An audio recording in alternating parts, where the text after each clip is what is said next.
ছেলের নতুন বন্ধুরা এসেছে বাড়িতে। আমি চা নাশতা দিলাম। তারা চলে যাওয়ার পর ছেলে আমার কাছে এলো। মা, তুমি কি জানো ওরা কি ভাবে? আমি অবাক হলাম। কি ভাবে? ওরা ভাবে তুমি আমার গার্লফ্রেন্ড। আমি হেসে ফেললাম। কেন? কারণ তুমি দেখতে এত সুন্দর যে আমার মায়ের মতো লাগে না। আমার হাসি থামল। তুমি কি বলছো? সে আমার পাশে বসল। মা, ওদের ভুল বুঝাবুঝি আমার কাছে ভুল মনে হয় না। আমি তার দিকে অবাক হয়ে তাকালাম। কি মানে? আমার মানে হলো, আমিও চাই তুমি আমার গার্লফ্রেন্ড হও। যে আমার বুকটা ধক করে উঠল। তুমি কি বলছো বুঝতে পারছো? সে আমার হাত ধরল। মা, আমি জানি এটা অদ্ভুত শোনাচ্ছে, কিন্তু আমি সত্যিই তোমাকে একজন নারী হিসেবে দেখি। তার চোখে সিরিয়াসনেস। আমি চাই আমরা প্রেমিক প্রেমিকা হিসেবে সম্পর্ক শুরু করি। আমার মাথা ঘুরতে লাগল। কাল ওরা আবার আসবে। আমি চাই তুমি সত্যিই আমার গার্লফ্রেন্ড হিসেবে তাদের সামনে থাকো গো। এই গল্পটি সম্পূর্ণ শুনলে আপনাদের পানি অটোমেটিক বের হয়ে যাবে। যত দ্রুত সম্ভব হাতের কাছে টিস্যু নিয়ে বসে পড়ো। বিছানার চাদর যেন নষ্ট না হয় সেটা সম্পূর্ণ খেয়াল রাখার অনুরোধ জানিয়ে গল্পটি এখন শুরু করব। তার আগে সর্বশেষ অনুরোধ, দয়া করে এমন পানি বের করার গল্প নিয়মিত শুনতে আমাদের চ্যানেলটি সকলেই সাবস্ক্রাইব করুন। ধন্যবাদ। হ্যালো বন্ধুরা, আমার নাম রুমানা খান। আমার বয়স ৩৯ বছর। আমার স্বামীর নাম তানভীর খান, বয়স ৪২ বছর। আমাদের ২ সন্তান, রিয়াদ আর সাবিহা। রিয়াদ ১৮ বছর বয়সী, কলেজে পড়ে। সাবিহা ১০ বছর বয়সী, স্কুলে যায়। আজকের ঘটনাটা শুরু হয়েছিল সকাল থেকেই। রিয়াদের নতুন কয়েকজন বন্ধু আসার কথা। আমি ভোর থেকে রান্না বান্না করছিলাম। তানভীর অফিসে গেছে আর সাবিহা স্কুলে। বাড়িতে শুধু আমি আর রিয়াদ। রিয়াদ আমাকে বলল, মা, আজ আমার কয়েকজন নতুন বন্ধু আসবে। ওরা আমার সাথে প্রজেক্টের কাজ করবে। আমি বললাম, ঠিক আছে বেটা, আমি সবকিছু তৈরি রেখেছি। দুপুরের দিকে ৩ জন ছেলে এলো। একজনের নাম আরিফ, আরেকজনের নাম সাকিব, আর তৃতীয়জনের নাম তাহসান। ওরা সবাই রিয়াদের মতোই ১৮-১৯ বছর বয়সী। আমি ওদের জন্য চা নাশতা তৈরি করেছিলাম। যখন আমি ওদের চা দিতে গেলাম, ওরা আমার দিকে একটু অন্যরকম দৃষ্টিতে তাকাল। আমি বুঝলাম না কেন। আমি সাধারণ শাড়ি পরেছিলাম, চুল বেঁধে রেখেছিলাম। কিছুই তো অস্বাভাবিক না। আরিফ বলল, ভাবি, আপনার বয়স কত? আমি হেসে বললাম, কেন জানতে চাইছ? সাকিব বলল, না, মানে আপনি দেখতে অনেক কম বয়সী লাগেন। তাহসান যোগ দিল, হ্যাঁ, রিয়াদ আন্টি বলে ডাকতে বলেছিল, কিন্তু আপনাকে তো আন্টি মনে হয় না। রিয়াদ তখন একটু বিরক্ত হয়ে বলল, ওরে, এসব কি বলছিস? উনি আমার মা। কিন্তু ওরা হাসতে থাকল। আরিফ বলল, দেখ রিয়াদ, আমরা জানি তুই একটু শার্ট। তোর গার্লফ্রেন্ড এত সুন্দর দেখে আমাদের সাথে মজা করছিস। সাকিব বলল, হ্যাঁ, মা বলে চালানোর চেষ্টা করিস না। আমরা বুঝে গেছি। আমি তখন হতবাক হয়ে গেলাম। রিয়াদও অবাক। সে বলল, না রে, সত্যি উনি আমার মা। তোরা কি বলছিস? কিন্তু ওরা বিশ্বাস করল না। তাহসান বলল, আরে যা, এত বড় ভাই হইলি কবে? এত সুন্দর মেয়ে পেয়েছিস আর আমাদের সাথে লুকোছুরি খেলছিস। ওরা সবাই হাসতে থাকল। আমি বিব্রত হয়ে রান্নাঘরে চলে গেলাম। মনে মনে ভাবলাম, এই ছেলেরা কি ভাবছে? আমার তো মনে হয় না আমি এত কম বয়সী দেখাই। ওরা প্রায় ২ ঘন্টা পড়াশোনা করল। তারপর চলে গেল। যাওয়ার সময় আরিফ রিয়াদকে বলল, দেখিস, আমাদের সাথে আর লুকোছুরি খেলিস না। তোর গার্লফ্রেন্ড সত্যিই অসাধারণ। সাকিব বলল, কাল আবার আসব। তখন সত্যি কথা বলবি। ওরা চলে যাওয়ার পর রিয়াদ আমার কাছে এলো। তার মুখে একটা অদ্ভুত ভাব। সে বলল, মা, তুমি কি জানো ওরা কি ভাবে? আমি বললাম, হ্যাঁ, শুনেছি। কিন্তু এটা তো তাদের ভুল বোঝাবুঝি। রিয়াদ বলল, কিন্তু মা, ওরা ভুল ভাবছে কেন? মানে তুমি সত্যিই অনেক সুন্দর দেখতে। আমি বললাম, রিয়াদ, এসব কি বলছ? আমি তোমার মা। কিন্তু রিয়াদের চোখে একটা অন্যরকম দৃষ্টি দেখলাম। সে বলল, মা, ওদের ভুল বুঝাবুঝি আমার কাছে ভুল মনে হয় না। আমি চমকে গেলাম। কি মানে? রিয়াদ আরও কাছে এসে বলল, আমার মানে হলো, আমিও চাই তুমি আমার গার্লফ্রেন্ড হও। আমার মাথায় যেন বাজ পড়ল। তুমি কি বলছ? সে আমার হাত ধরার চেষ্টা করল। মা, আমি জানি এটা অদ্ভুত শোনাচ্ছে, কিন্তু আমি সত্যিই তোমাকে একজন নারী হিসেবে দেখি। আমি তার হাত সরিয়ে দিয়ে বললাম, রিয়াদ, তুমি কি বলছ বুঝতে পারছ? কিন্তু সে থামল না। বলল, আমি চাই আমরা প্রেমিক প্রেমিকা হিসেবে সম্পর্ক শুরু করি। আমার মাথা ঘুরতে লাগল। এ কি শুনছি আমি? রিয়াদ আরও বলল, কাল ওরা আবার আসবে। আমি চাই তুমি সত্যিই আমার গার্লফ্রেন্ড হিসেবে তাদের সামনে থাকো। আমি তখন রেগে গিয়ে বললাম, রিয়াদ, তুমি কি বলছো এসব? আমি তোমার মা। কিন্তু হঠাৎ করে রিয়াদ হেসে ফেলল। মা, তুমি কি ভেবেছিলে? আমি অবাক হয়ে বললাম, কি মানে? রিয়াদ বলল, আরে মা, আমি তো তোমার সাথে মজা করছিলাম। তুমি যে এত সিরিয়াস হয়ে গেলে, আমি এবার আরও বিরক্ত হলাম। এসব নিয়ে মজা করার কিছু আছে? রিয়াদ বলল, আসলে মা, আমার একটা পরিকল্পনা আছে। কিন্তু সেটা এমন কিছু না যা তুমি ভাবছ। আমি বললাম, তাহলে কি? সে বলল, আসলে আমি আমার বন্ধুদের একটা শিক্ষা দিতে চাই। ওরা সবসময় মেয়েদের নিয়ে অনেক বাজে কথা বলে। আমি চাই ওরা বুঝুক যে একজন মহিলাকে সম্মান করতে হয় গিয়ে। আমি আরও অবাক হলাম। সেটা কিভাবে? রিয়াদ বলল, দেখ মা, কাল ওরা আবার আসবে। আমি ওদের বলবো যে তুমি সত্যিই আমার গার্লফ্রেন্ড। তারপর তুমি একটা চরিত্রে অভিনয় করবে, একজন স্বাধীন, শিক্ষিত নারীর চরিত্রে গি। আমি বললাম, কিন্তু এতে কি হবে? রিয়াদ বলল, তুমি ওদের সাথে বিভিন্ন বিষয়ে কথা বলবে। রাজনীতি, অর্থনীতি, বিজ্ঞান, সাহিত্য। ওরা যখন দেখবে একজন মেয়ে তাদের চেয়ে বেশি জানে, তখন ওদের মানসিকতা পরিবর্তন হবে গি। আমি ভাবলাম কিছুক্ষণ। ব্যাপারটা মন্দ না। আমার পিএইচডি ডিগ্রি আছে ইংরেজি সাহিত্যে। বিভিন্ন বিষয়ে আমার ভালো গান আছে। আমি বললাম, ঠিক আছে, আমি রাজি। কিন্তু এই নাটক কতদিন চলবে? রিয়াদ বলল, শুধু কয়েকদিন। যতদিন না ওরা বুঝতে পারে যে মেয়েদের প্রতি তাদের দৃষ্টিভঙ্গি ভুল গো। পরদিন সকালে আমি খুব যত্ন সহকারে তৈরি হলাম। একটা সুন্দর শাড়ি পরলাম, চুল সুন্দর করে করলাম। কিন্তু খুব বেশি সাজগোজ করলাম না। দুপুরে রিয়াদের বন্ধুরা এলো। আরিফ, সাকিব আর তাহসান। আমি তাদের অভ্যর্থনা জানালাম। রিয়াদ বলল, বন্ধুরা, গতকাল তোরা যা ভেবেছিলি সেটা সত্যি। উনি আমার গার্লফ্রেন্ড, রুমানা আপা গু। আরিফ খুশি হয়ে বলল, আরে, আমরা তো জানতামই। তুই কেন লুকাচ্ছিলি? আমি মিষ্টি করে হেসে বললাম, আসলে আমি একটু লজ্জা পাচ্ছিলাম। আর রিয়াদ চেয়েছিল তোমাদের সাথে পরিচয় করিয়ে দিতে গু। সাকিব বলল, আপা, আপনার পেশা কি? আমি বললাম, আমি ঢাকা বিশ্ববিদ্যালয়ে ইংরেজি সাহিত্যের অধ্যাপিকা গু। তাহসান অবাক হয়ে বলল, ওহ, তাহলে আপনি অনেক পড়াশোনা করেছেন। আমি বললাম, হ্যাঁ, আমার পিএইচডি আছে গু। আরিফ বলল, আপা, আপনার বয়স কত? আমি হেসে বললাম, একজন মহিলার বয়স জিজ্ঞেস করা ভদ্রতা নয়। তবে বলতে পারি, আমি রিয়াদের চেয়ে বেশ বড়। রিয়াদ বলল, আরে, age is just a number. আমরা একসাথে খুশি গু। কথাবার্তা চলতে থাকল। আমি বিভিন্ন বিষয়ে কথা বলতে থাকলাম। শেক্সপিয়ার থেকে শুরু করে আধুনিক বাংলা সাহিত্য, বিজ্ঞানের সাম্প্রতিক আবিষ্কার, দেশের রাজনৈতিক অবস্থা। ছেলেরা মুগ্ধ হয়ে শুনছিল। সাকিব বলল, আপা, আপনি তো অসাধারণ। আমরা যা জানি তার চেয়ে অনেক বেশি জানেন গু। আমি বললাম, জানার কোনো শেষ নেই।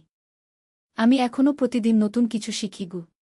তাহসান বলল, আপা, আমাদের বেশিরভাগ বন্ধু মনে করে মেয়েরা শুধু সাজগোজ আর রান্নাবান্না জানে। আমি বললাম, এই ধারণাটাই ভুল। মেয়েরা যে কোনো ক্ষেত্রে ছেলেদের চেয়ে কম নয় গে। আরিফ বলল, আপনি ঠিকই বলেছেন। আমাদের মানসিকতা পরিবর্তন করতে হবে গু। এভাবে কয়েকদিন কেটে গেল। প্রতিদিন ছেলেরা আসত আর আমি তাদের সাথে বিভিন্ন বিষয়ে আলোচনা করতাম। তারা আমার কাছ থেকে অনেক কিছু শিখছিল। একদিন আরিফ বলল, আপা, আপনি আমাদের মতো মেয়েদের নিয়ে ভাবনা পরিবর্তন করে দিয়েছেন। আমরা বুঝতে পেরেছি যে মেয়েরা শুধু সৌন্দর্যের জন্য নয়, তাদের বুদ্ধিমত্তা আর গানের জন্যও সম্মানিত হওয়া উচিত গু। সাকিব বলল, হ্যাঁ, আমরা আমাদের বোনদের আর মায়েদের আরও সম্মান করব গু। তাহসান বলল, আপা, আপনি আমাদের জীবনে একটা বড় পরিবর্তন এনেছেন গু। আমি খুশি হলাম। রিয়াদের পরিকল্পনা সফল হয়েছে। কিন্তু হঠাৎ করে একদিন একটা সমস্যা হল। তানভীর অফিস থেকে তাড়াতাড়ি বাড়ি ফিরেছে। আর ঠিক সেই সময় রিয়াদের বন্ধুরা এসেছে। তানভীর দেখল আমি তিনজন অচেনা ছেলের সাথে খুব হাসিখুশি কথা বলছি। আর রিয়াদ বলল, বাবা, ইনি আমার গার্লফ্রেন্ড রুমানা আপা গু। তানভীরের চোখ ছানাবড়া হয়ে গেল। কি বলছিস তুই? আমি বুঝলাম সমস্যা। আমি দ্রুত বললাম, আরে, ওরা মজা করছে। আমি তো রিয়াদের মা গু। কিন্তু আরিফ বলল, না আঙ্কেল, উনি সত্যিই রিয়াদের গার্লফ্রেন্ড। উনি আমাদের সবার প্রিয় আপা গু। তানভীর আরও কনফিউজড হয়ে গেল। সে আমার দিকে প্রশ্নবোধক দৃষ্টিতে তাকাল। আমি রিয়াদকে চোখ দিয়ে ইশারা করলাম সত্য বলতে। কিন্তু রিয়াদ বুঝতে পারছিল না কি করবে। অবশেষে আমিই বললাম, তানভীর, একটু বসো। আমি সবকিছু বুঝিয়ে বলছি। ছেলেরা চলে যাওয়ার পর আমি তানভীরকে সব খুলে বললাম। রিয়াদের পরিকল্পনা, আমাদের উদ্দেশ্য, সবকিছু। তানভীর প্রথমে রেগে গেল। তোরা আমাকে না বলে এসব কি করছিলি? কিন্তু পরে যখন আমি বুঝিয়ে বললাম যে এটা একটা ভালো কাজ ছিল, তখন সে শান্ত হল। তানভীর বলল, ঠিক আছে, তোদের উদ্দেশ্য ভালো ছিল। কিন্তু পরের বার কিছু করার আগে আমাকে বলো। পরদিন রিয়াদের বন্ধুরা এলো। আমি তাদের সত্য কথা বললাম। দেখো, আমি তোমাদের কাছে একটা কথা স্বীকার করতে চাই। আমি আসলে রিয়াদের মা। আমরা তোমাদের একটা শিক্ষা দেওয়ার জন্য এই নাটক করেছিলাম গে। প্রথমে ছেলেরা অবাক হল। তারপর আরিফ বলল, আন্টি, আপনি তো আমাদের চমৎকার একটা শিক্ষা দিয়েছেন। আমরা বুঝেছি যে বয়স বা সম্পর্ক যাই হোক, একজন মানুষকে তার গুণের জন্য সম্মান করতে হয় গে। সাকিব বলল, হ্যাঁ, আমরা আপনাকে মা হিসেবে যতটা সম্মান করি, ততটাই সম্মান করতাম যদি আপনি সত্যিই রিয়াদের গার্লফ্রেন্ড হতেন গু। তাহসান বলল, আন্টি, আপনি আমাদের মনের ভুল ধারণা দূর করেছেন গু। আমি খুশি হলাম। বললাম, তোমরা এই শিক্ষা অন্যদের মধ্যেও ছড়িয়ে দেবে গু। ছেলেরা প্রতিজ্ঞা করল যে তারা সবসময় মেয়েদের সম্মান করবে এবং অন্যদেরও শেখাবে। কয়েক সপ্তাহ পর আরিফ আমাদের বাড়িতে এলো। সে বলল, আন্টি, আপনার দেওয়া শিক্ষার ফলে আমি আমার জীবনে একটা বড় পরিবর্তন এনেছি। আমি জিজ্ঞেস করলাম, কি পরিবর্তন? সে বলল, আমি আমার ক্লাসের একটা মেয়ের সাথে প্রেমে পড়েছি। কিন্তু এবার আমি তার সৌন্দর্যে নয়, তার বুদ্ধিমত্তা আকর্ষিত হয়েছি গু। আমি হেসে বললাম, এটাই তো আসল প্রেম, যেখানে মানুষকে তার সম্পূর্ণতায় ভালোবাসা হয় গে। আরিফ বলল, আন্টি, আমি তাকে প্রপোজ করতে চাই। আপনি কি বলেন? আমি বললাম, প্রথমে তার সাথে বন্ধুত্ব করো। তাকে জানার চেষ্টা করো। তার স্বপ্ন, আশা, ভালোলাগা সবকিছু জানো। তারপর যদি মনে হয় তোমরা একসাথে চলতে পারবে, তাহলে তাকে বলো। আরিফ আমার পরামর্শ মেনে নিল। কয়েক মাস পর সে আমাদের খবর দিল যে সেই মেয়েটি তার প্রস্তাব গ্রহণ করেছে। সাকিবও তার পরিবারে মেয়েদের প্রতি আরও সম্মানশীল হয়ে উঠেছে। সে আমাদের জানালো যে সে এখন তার বোনকে পড়াশোনায় সাহায্য করে এবং তার মতামতকে গুরুত্ব দেয়। তাহসান একদিন আমার কাছে এসে বলল, আন্টি, আপনি আমার জীবনের মোড় ঘুরিয়ে দিয়েছেন। আমি এখন মেয়েদের নিয়ে যেসব বাজে কৌতুক করতাম সেগুলো আর করি না গি। আমি বললাম, এটাই আসল পুরুষত্ব, যেখানে শক্তি দিয়ে নয়, সম্মান দিয়ে মানুষকে জয় করা হয়। এদিকে রিয়াদও তার আচরণে পরিবর্তন এনেছে। সে আমাকে একদিন বলল, মা, তোমার এই পরিকল্পনা থেকে আমিও অনেক কিছু শিখেছি। আমি বুঝেছি যে একজন মায়ের মধ্যে কত গুণ থাকতে পারে। আমি তাকে জড়িয়ে ধরে বললাম, বেটা, একজন নারী শুধু মা, স্ত্রী বা বোন নয়। সে একজন পূর্ণাঙ্গ মানুষ। তার নিজস্ব স্বপ্ন, আশা, ইচ্ছা আছে গি। রিয়াদ বলল, মা, আমি আমার ভবিষ্যৎ স্ত্রীর সাথে তোমার মতো করে সম্পর্ক গড়তে চাই, যেখানে থাকবে পারস্পরিক সম্মান আর বুঝাপড়া। কয়েক মাস পর আমাদের বাড়িতে একটা অনুষ্ঠান হল। রিয়াদের বন্ধুরা তাদের পরিবারের সবাইকে নিয়ে এসেছে। আরিফ তার বাগদত্তাকে নিয়ে এলো। সাকিব তার বোনকে নিয়ে এলো। তাহসান তার মা আর বোনদের নিয়ে এলো। সবাই মিলে আমাকে ধন্যবাদ জানাল। আরিফের বাগদত্তা আমার কাছে এসে বলল, আন্টি, আরিফ আমাকে আপনার কথা বলেছে। আপনি ওর মানসিকতা পরিবর্তন করেছেন গি। আমি বললাম, বেটি, আমি কিছুই করিনি। আমি শুধু তার ভেতরের ভালো মানুষটাকে বের করে এনেছি। সাকিবের বোন আমাকে বলল, আন্টি, আমার ভাই এখন আমার সাথে অনেক ভালো ব্যবহার করে। সে আমার পড়াশোনায় সাহায্য করে, আমার মতামত শোনে গি। তাহসানের মা আমাকে বললেন, আপনি আমার ছেলেকে একজন ভালো মানুষ বানিয়েছেন। এখন সে বাড়িতে সবার সাথে সম্মানের সাথে কথা বলে গি। এই অনুষ্ঠানে তানভীর আর সাবিহাও উপস্থিত ছিল। তানভীর সবাইকে বলল, আমার স্ত্রী শুধু একজন ভালো মা নয়, সে একজন চমৎকার শিক্ষিকাও। সাবিহা গর্বের সাথে বলল, আমার মা সবচেয়ে স্মার্ট। সে সব কিছু জানে গি। অনুষ্ঠানের শেষে সবাই মিলে একটা সংকল্প নিল। তারা সবাই নারীদের প্রতি সম্মানশীল আচরণ করবে এবং অন্যদেরও শেখাবে। আরিফ বলল, আন্টি, আমরা আমাদের কলেজে একটা ক্লাব তৈরি করব, যেখানে আমরা ছেলেমেয়ে নির্বিশেষে সবাইকে লিঙ্গ সমতার বিষয়ে শিক্ষা দেব। সাকিব বলল, হ্যাঁ, আমরা নিয়মিত সেমিনার আর আলোচনা সভার আয়োজন করব। তাহসান বলল, আর আমরা সোশ্যাল মিডিয়ায় সচেতনতামূলক পোস্ট করব। আমি খুব খুশি হলাম। বললাম, তোমরা যদি সত্যিই এসব করো তাহলে সমাজে একটা বড় পরিবর্তন আসবে কি। কয়েক বছর পর আমি দেখলাম সত্যিই এই ছেলেরা তাদের কথা রেখেছে। আরিফ বিয়ে করেছে এবং সে তার স্ত্রীকে চাকরি করতে উৎসাহ দিয়েছে। তারা দুজনেই মিলে সংসার চালা। সাকিব তার বোনকে ইঞ্জিনিয়ারিং পড়তে সাহায্য করেছে। এখন তার বোন একজন সফল সফটওয়্যার ইঞ্জিনিয়ার। তাহসান একটা এনজিওতে কাজ করে যেটি নারীদের ক্ষমতায়নের জন্য কাজ করে। রিয়াদও তার প্রতিজ্ঞা অনুযায়ী একটা মেয়ের সাথে প্রেম করেছে যে তার চেয়েও বেশি পড়াশোনা জানে। সে গর্ব করে বলে যে তার গার্লফ্রেন্ড তার চেয়ে স্মার্ট। একদিন রিয়াদ আমাকে বলল, মা, তোমার সেই ছোট্ট পরিকল্পনা আমাদের সবার জীবন বদলে দিয়েছে। আমি বললাম, বেটা, কখনো কখনো ছোট্ট একটা পদক্ষেপ বড় পরিবর্তন আনতে পারে কি। আজ যখন আমি এই গল্প বলছি তখনও আমি গর্ববোধ করি। কারণ আমি প্রমাণ করতে পেরেছি যে সঠিক শিক্ষা দিলে যে কোনো মানুষ পরিবর্তিত হতে পারে। আর সবচেয়ে বড় কথা, আমি বুঝতে পেরেছি যে একজন মায়ের ভূমিকা শুধু সন্তান জন্ম দেওয়া আর বড় করা নয়। একজন মা তার সন্তানকে সঠিক মানুষ হিসেবে গড়ে তুলতে পারে। এখন যখনই কোনো তরুণ আমার কাছে আসে, আমি তাকে এই গল্প শুনিয়ে বোঝাই যে নারী পুরুষ নির্বিশেষে সবাইকে সম্মান করতে হয়। কারণ শেষ কথা হল, আমরা সবাই মানুষ। আমাদের লিঙ্গ, বয়স বা সামাজিক অবস্থান যাই হোক না কেন, আমাদের সবার প্রাপ্য সম্মান আর ভালোবাসা। এই গল্পের মাধ্যমে আমি আশা করি আরও অনেক মানুষ বুঝবে যে নারীদের প্রতি সম্মানশীল আচরণ কোনো বিশেষ অনুগ্রহ নয়, এটা তাদের মৌলিক অধিকার।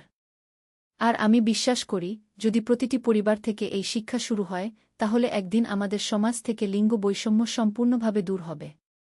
সেই স্বপ্নের দিনের অপেক্ষায় আমি আজও কাজ করে যাচ্ছি। প্রতিটি তরুণ-তরুণীকে সঠিক শিক্ষা দিয়ে তাদের মানসিকতা পরিবর্তনের চেষ্টা করে যাচ্ছি।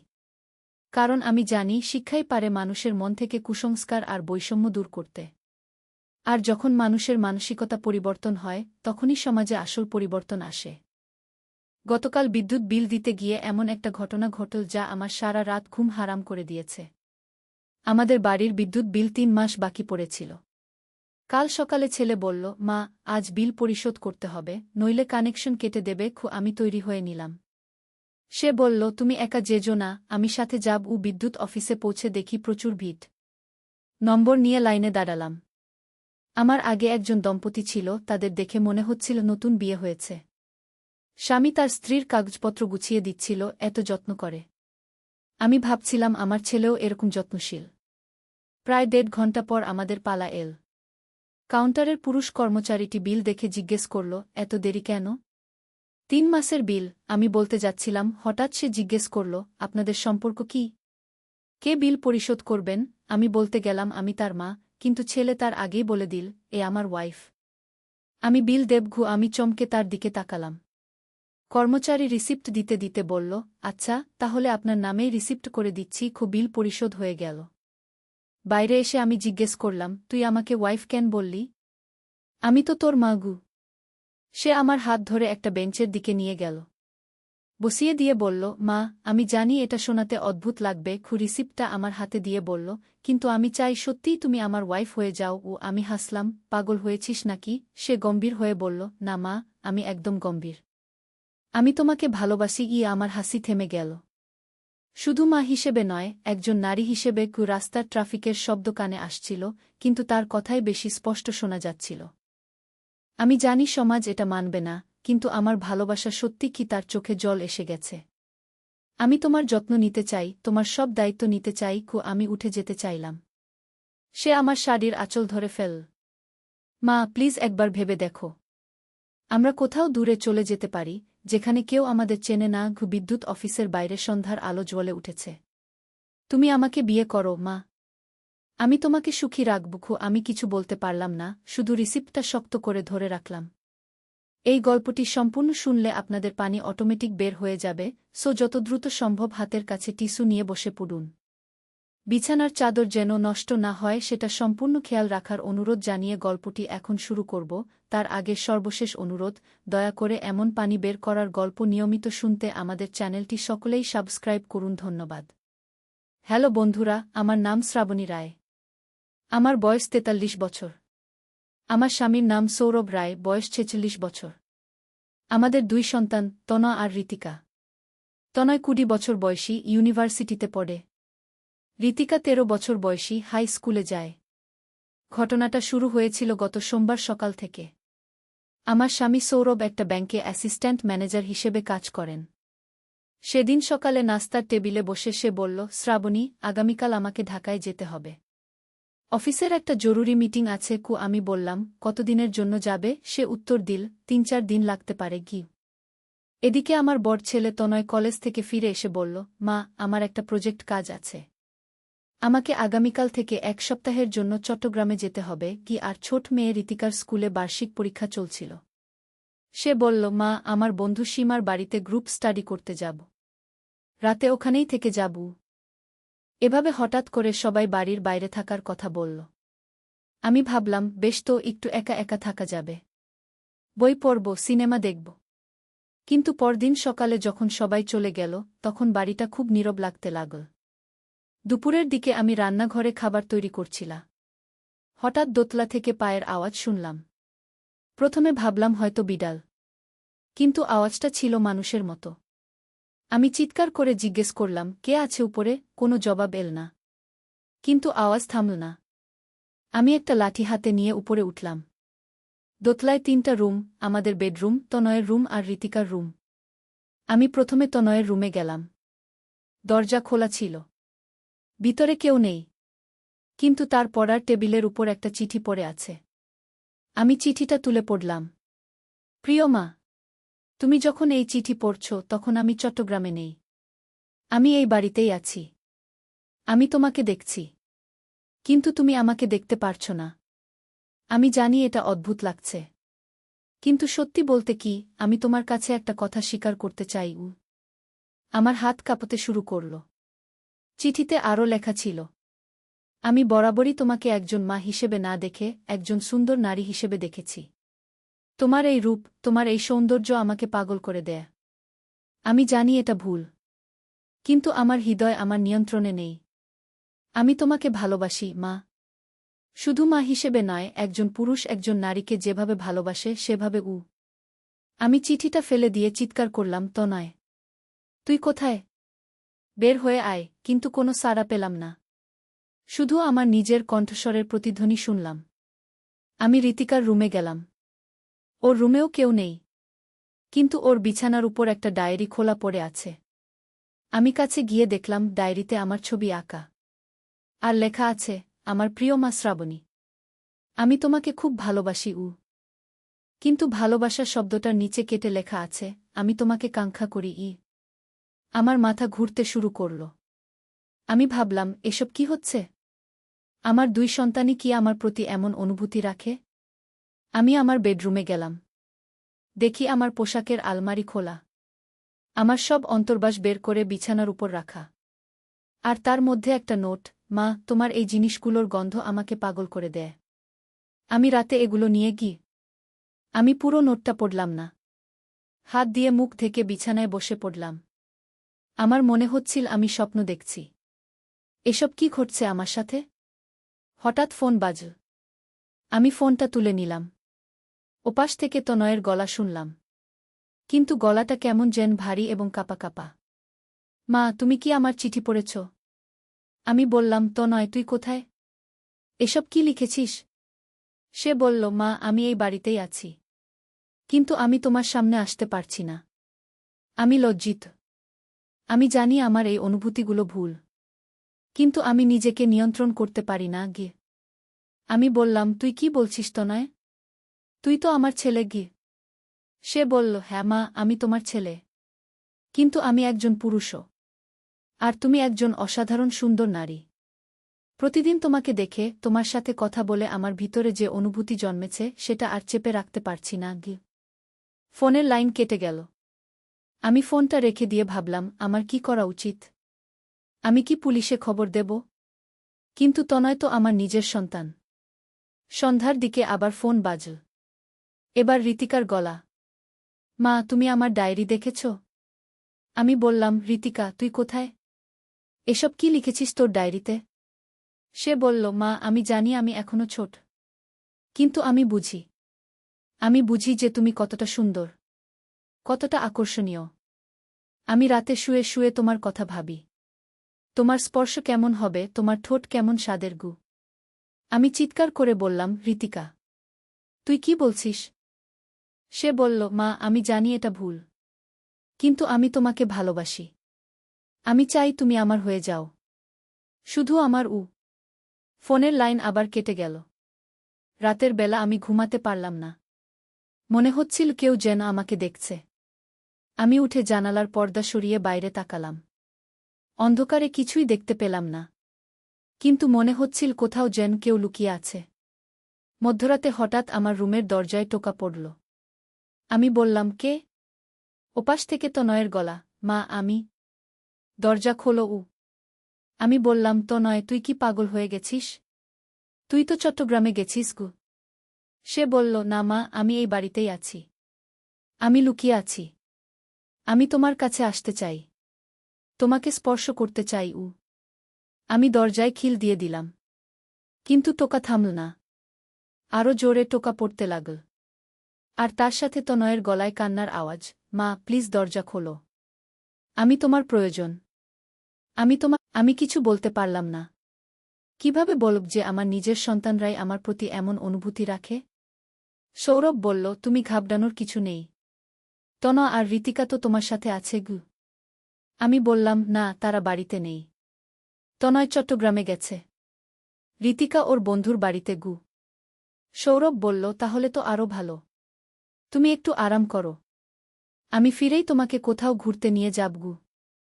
ফোনটা রেখে আমি ভাবলাম, আমি কি সত্যিই পাগল হয়ে যাচ্ছি?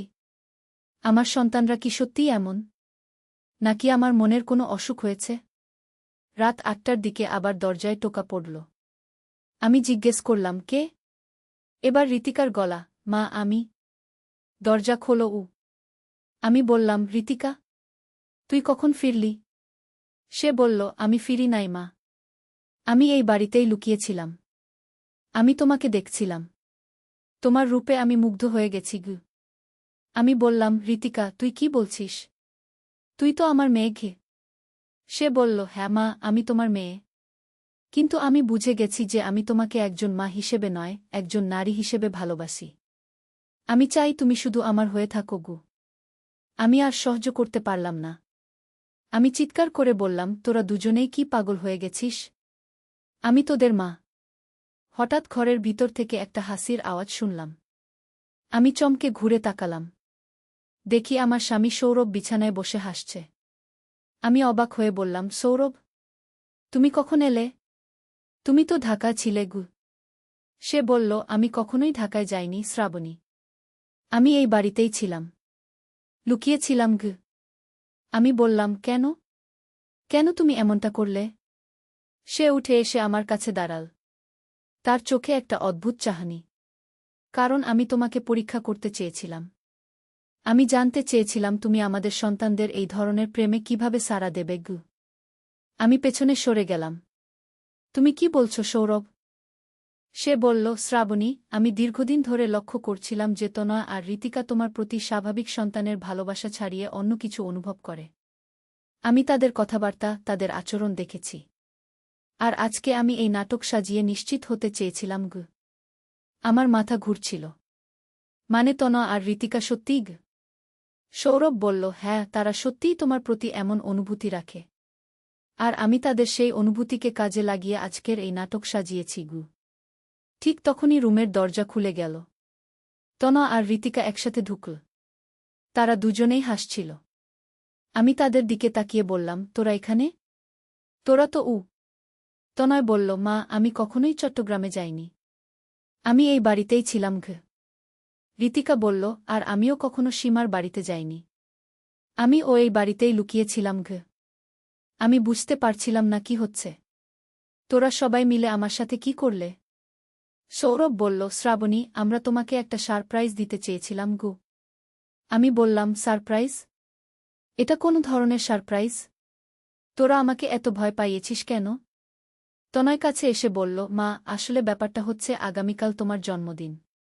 আমরা চেয়েছিলাম তোমাকে একটা অভিনব সারপ্রাইজ দিতে গু।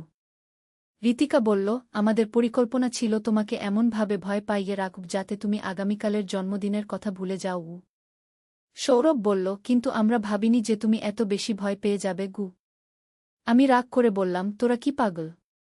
এমনভাবে কেউ সারপ্রাইজ দেয়? আমার তো হার্ট অ্যাটাক হয়ে যেতে পারত। তনয় বলল, সরি মা, আমরা ভাবিনি যে তুমি এত ভয় পাবে গু। ঋতিকা বলল, আমরা শুধু চেয়েছিলাম তোমাকে একটা থ্রিলিং অভিজ্ঞতা দিতে গু। আমি বললাম, কিন্তু তোরা যেসব চিঠি লিখেছিস, যেসব কথা বলেছিস, সেগুলো কি? সৌরভ হেসে বলল, সেগুলো সব আমাদের অভিনয় ছিল। আমরা জানি তুমি হরর মুভি আর রহস্যের গল্প পছন্দ কর। তাই আমরা ভাবলাম তোমাকে একটা লাইভ হরর এক্সপেরিয়েন্স দেব গু। তনয় বলল, আর মা, আমরা তোমার রিয়াকশন রেকর্ড করেছি। তুমি যেভাবে ভয় পেয়েছিস, সেটা দেখলে হাসতে হাসতে পেট ব্যথা হয়ে যাবে গু। আমি বললাম, তোরা আমার সাথে রেকর্ড করেছিস? ঋতিকা বলল, হ্যাঁ মা, আমরা গোপনে ক্যামেরা লাগিয়েছিলাম। তোমার ভয় পাওয়ার দৃশ্যগুলো খুবই মজার হয়েছে গি। আমি রাগ করে বললাম, তোরা এত বড় শয়তানি করলি? আমি কত চিন্তায় ছিলাম গু। সৌরভ আমার কাছে এসে আমার হাত ধরল। শ্রাবণী, আমরা সত্যিই সরি। আমরা ভাবিনি যে তুমি এত বেশি ভয় পাবে গু। আমি বললাম, কিন্তু তোরা যেসব অশ্লীল কথা বলেছিস, সেগুলো কেন বলেছিস? তনয় বলল, মা, আমরা জানতাম যে এই ধরনের কথাবার্তা তোমাকে সবচেয়ে বেশি অস্বস্তিতে ফেলবে। আমরা চেয়েছিলাম তুমি সত্যিকার অর্থে ভয় পাও। ঋতিকা বলল, আমরা কখনোই তোমার প্রতি এমন কোনো অনুভূতি রাখি না। আমরা তোমাকে শুধু একজন মা হিসেবেই ভালোবাসি। আমি একটু স্বস্তির নিঃশ্বাস ফেললাম। তাহলে তোদের সব কথাই মিথ্যা ছিল? সৌরভ বলল, হ্যাঁ, সব মিথ্যা। আমরা শুধু তোমাকে জন্মদিনের সারপ্রাইজ দিতে চেয়েছিলাম গ। তনয় বলল, মা, তুমি রাগ করো না। আগামীকাল তোমার জন্মদিনে আমরা তোমাকে সত্যিকারের একটা ভালো সারপ্রাইজ দেব গু। ঋতিকা বলল, আমরা তোমার জন্য একটা বড কেক অর্ডার করেছি। আর তোমার প্রিয় রেস্তোরাঁ ডিনারের বুকিং দিয়েছি গু। আমি বললাম, কিন্তু আমি এখনও কাঁপছি। তোরা আমাকে এত ভয় পাইয়েছিস উ। সৌরভ আমাকে জড়িয়ে ধরল। শ্রাবণী, আমি সত্যিই সরি। আমরা ভুল করেছি। আমরা তোমাকে এত ভয় পাওয়ানোর কথা ভাবিনি গিয়ে। আমি বললাম, আমি ভেবেছিলাম আমার পরিবার সত্যিই পাগল হয়ে গেছে গিয়ে। তনয় বলল, মা, আমরা পাগল হইনি। আমরা শুধু তোমাকে একটা অন্যরকম অভিজ্ঞতা দিতে চেয়েছিলাম গ। ঋতিকা বলল, কিন্তু আমরা বুঝতে পারিনি যে এই অভিজ্ঞতা তোমার জন্য এত ভয়ানক হবে গু। আমি বললাম, আচ্ছা, তোরা কিভাবে এই পুরো প্ল্যান করেছিলি? সৌরভ বলল, আমরা 2 সপ্তাহ ধরে এই প্ল্যান করেছি। আমি অফিসে ছুটি নিয়েছিলাম, কিন্তু তোমাকে বলিনি গিয়ে। তনয় বলল, আর আমি কলেজে আমার বন্ধুদের বলে রেখেছিলাম যে আমি চট্টগ্রামে যাচ্ছি, যাতে কেউ তোমাকে আমার সম্পর্কে কিছু বলতে না পারে গি। ঋতিকা বলল, আর আমি সীমাকে বলে রেখেছিলাম যে আমি অসুস্থ, তাই স্কুলে যেতে পারব না গি। আমি বললাম, তোরা কত চালাক! সবকিছু এত নিখুঁতভাবে প্ল্যান করেছিলি উ। সৌরভ বলল, আমরা চেয়েছিলাম তোমাকে সত্যিকারের একটা সারপ্রাইজ দিতে। কিন্তু আমরা ভাবিনি যে তুমি এত বেশি ভয় পাবে গু। আমি বললাম, আমি গত 3 দিন ধরে একটা দুঃস্বপ্নে বেঁচেছিলাম গু। তনয় বলল, মা, আমরা সত্যিই দুঃখিত। আমরা এর জন্য তোমার ক্ষমা চাই উ। ঋতিকা বলল, আগামীকাল তোমার জন্মদিনে আমরা তোমাকে এর জন্য ক্ষতিপূরণ দেব গু। আমি হাসতে শুরু করলাম। রাগ আর ভয় কেটে গিয়ে এখন হাসি পাচ্ছিল। তোরা সত্যিই অসাধারণ। এমন একটা প্র্যাঙ্ক আমি জীবনে দেখিনি গিয়ে। সৌরভ বলল, তুমি রাগ করছো না? আমি বললাম, রাগ তো করছি, কিন্তু তোদের এই ক্রিয়েটিভিটি দেখে আমি গর্বিত। তোরা কত বুদ্ধি খাটিয়েছিস। তনয় বলল, মানে তুমি আমাদের মাফ করে দিলে? আমি বললাম, মাফ করে দিলাম, কিন্তু একটা শর্ত আছে গি। ঋতিকা বলল, কি শর্ত মা? আমি বললাম, ভবিষ্যতে এমন কোনো প্র্যাঙ্ক করবি না যেটা আমার হার্ট অ্যাটাক হওয়ার মতো অবস্থা করে গি। সৌরভ হেসে বলল, প্রমিস। আমরা আর কখনো এমন কিছু করব না গি। তনয় বলল, মা, এখন আমরা কি তোমাকে সেই ভিডিও দেখাতে পারি যেটা আমরা রেকর্ড করেছি? আমি বললাম, ভিডিও? তোরা সত্যিই আমার রিয়াকশন রেকর্ড করেছিস? ঋতিকা বলল, হ্যাঁ মা। তুমি যখন চিৎকার করেছিলি তখনকার ভিডিও দেখলে তুমি নিজেই হেসে উঠবে গু।